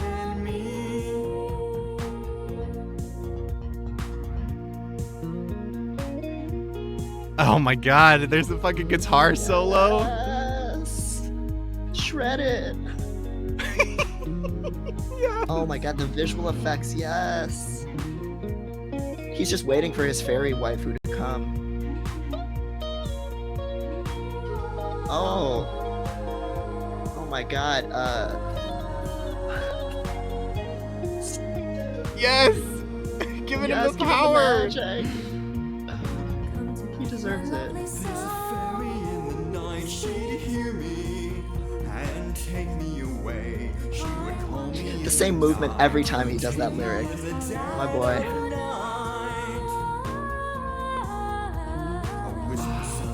Move over, Fleetwood Mac. Yes. Oh my god. I want to do a little bit more. This is I think looks like his channel trailer. Welcome to James Chapesky, the man behind the music, Oh. the man behind the lighting, and the man behind the Visionary. This is James Yes. Music, James Entertainment, and James Production. Get Oh my ready god, sock puppets. to be entertained. Oh, I love it's like he started doing videos in his room like with his friend in like 2005 as a teen and just has kept the exact same aesthetic and Yes. and just gotten better at what he does, but it's the exact same. Oh, Everything. Like his same drip, same style, same riz. Like and it seems like he's like not like, you know, like there are people doing weird sketches online that were like Nostalgia Critic, and that shit sucked, and he sucked. yeah. But this man seems to be an angel. Yeah, it doesn't feel tainted. It doesn't feel, I mean, No. maybe we'll find out that, he's like secretly human pet guy or whatever. That's fine. It seems like he only started 4 years ago, which is like when that's not even That makes no sense. what is that? 2019, 2018? Yeah. Or actually, let's actually go to his first video. Yeah. Let's see. It's madness, it's sadness, this feeling. This fucking video quality even.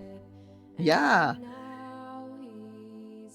It's like he's practicing an art form that like modern historians don't know how to reproduce, you know? So it's like who taught him in this year to make this? Like He must have been doing this and just not uploading or uploading somewhere else. It's so 2008, 2009. it really is.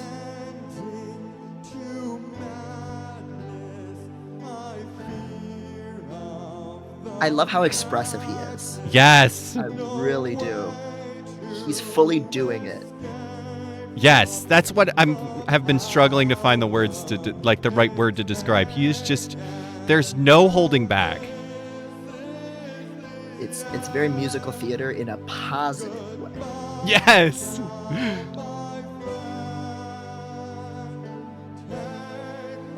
I admire how much of his mouth he's willing, like every one of these singing shots, he just shows so much of the down his throat.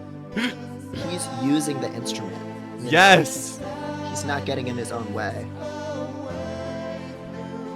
Oh, that was actually pretty good right there. That Yeah, that harmony. yeah.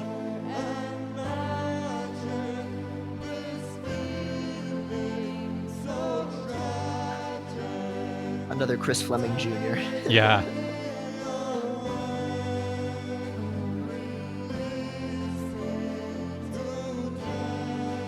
Oh my god.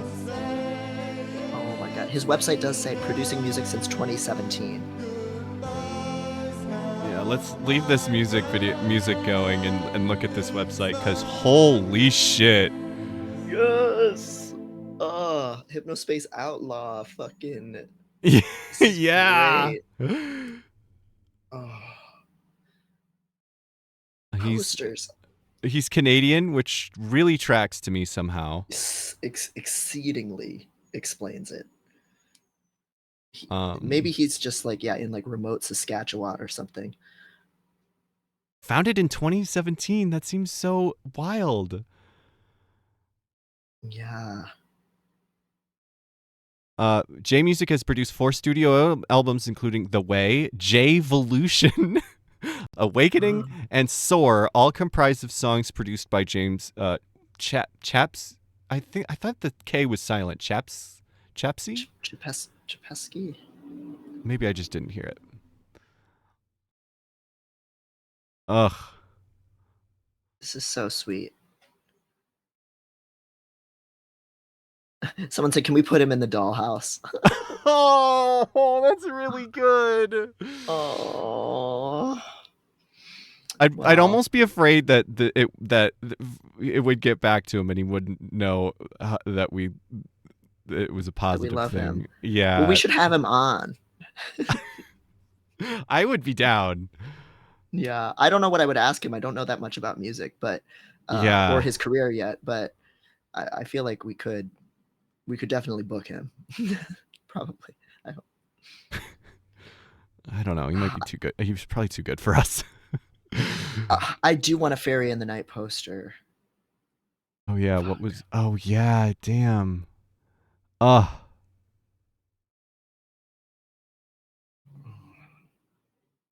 33 Canadian. Ugh. Shit. Yeah, what is this? What is this one with all these lighting effects? In the murky water, This jacket. Yes.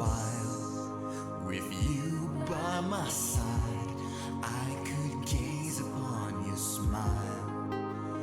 In the murky waters, that's where I will stand till the day when we live hand in hand. He just feels so much. It was a Yeah. cloudy day Oh. when you took my hand, then you threw it down. Never Oh my god, that moment was so iconic. Yeah. Holy fuck. He really ate. on that He ate. day when the world would sing. And all of its collaborators seem to be on the same level as him. Like they're not. Murky water, Oh shit, here we go. depth of ours. I'm wondering I want to go to a concert. Yes. what to know. I wonder if he plays shows. I'm in some murky water. That's a good question. I'm Check in his the socials. shallow hours. Tell me where to go. He's definitely not touring. I mean, maybe he does tour. I would love that for him. I'm in some Oh my god, let's bring him out here.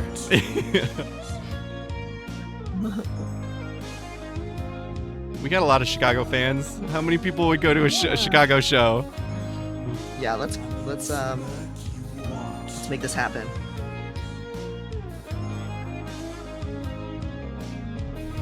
Yes, his friends support his art, and that's really nice. Yeah. Why are you in murky waters? Please don't do this to yourself. And they all seem equally earnest about it. Like, Yeah, earnestness. That's the word. That's the right word. Can shut you out. Climb out of those murky waters and make a new debut. 'Cause it's time for a new beginning. So just shut the darkness out and be free to live. Be free to believe. oh boy, James Chapesky egg discourse in the chat. Oh no. Change your mind and set your whole life behind and climb out of the murky sea. I'm in some murky waters. I'm in the depth of ours. Wondering where to go. I'm wondering what to know. Can shut shallow wells. Tell me where to go. I do really like Make a New Debut. Yeah. Am I hearing that wrong? Oh. Oh my god. Fuck, that was good. That's really good. I love that. Thank you to whoever submitted that. I'm sorry that I don't remember who it was. The rest of us are cowards. Yeah. Yes. Yeah. Ironic detachment, no. He's Yes. making his art. Yes. King. Oh. So good. We shall aspire to be this fucking cool. Yes. He's so fucking cool. He's so fucking real. Yeah. We Putting wish his we whole could be we be this cool. For real. All right. Well, it is 5, and that means it is time Puppy girl time. for puppy girl time. Yes. Let me start pulling up the things.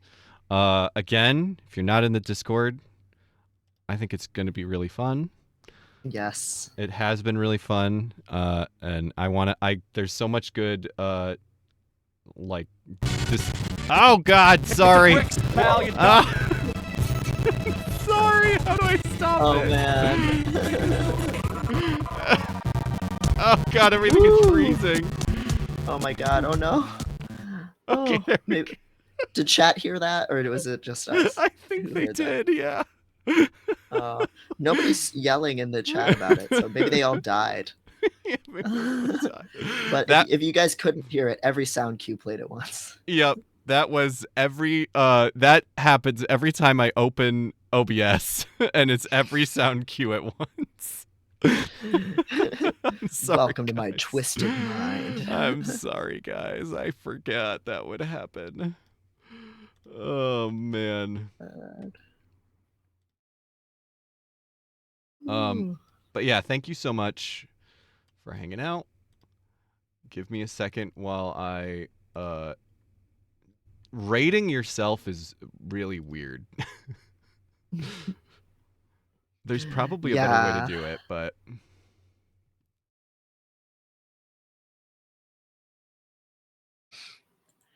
yeah, the amount of technical shit you're doing on the back end to make every single thing on this stream work. Everybody, give Matt. If you don't already follow Maddie's channel, please follow her.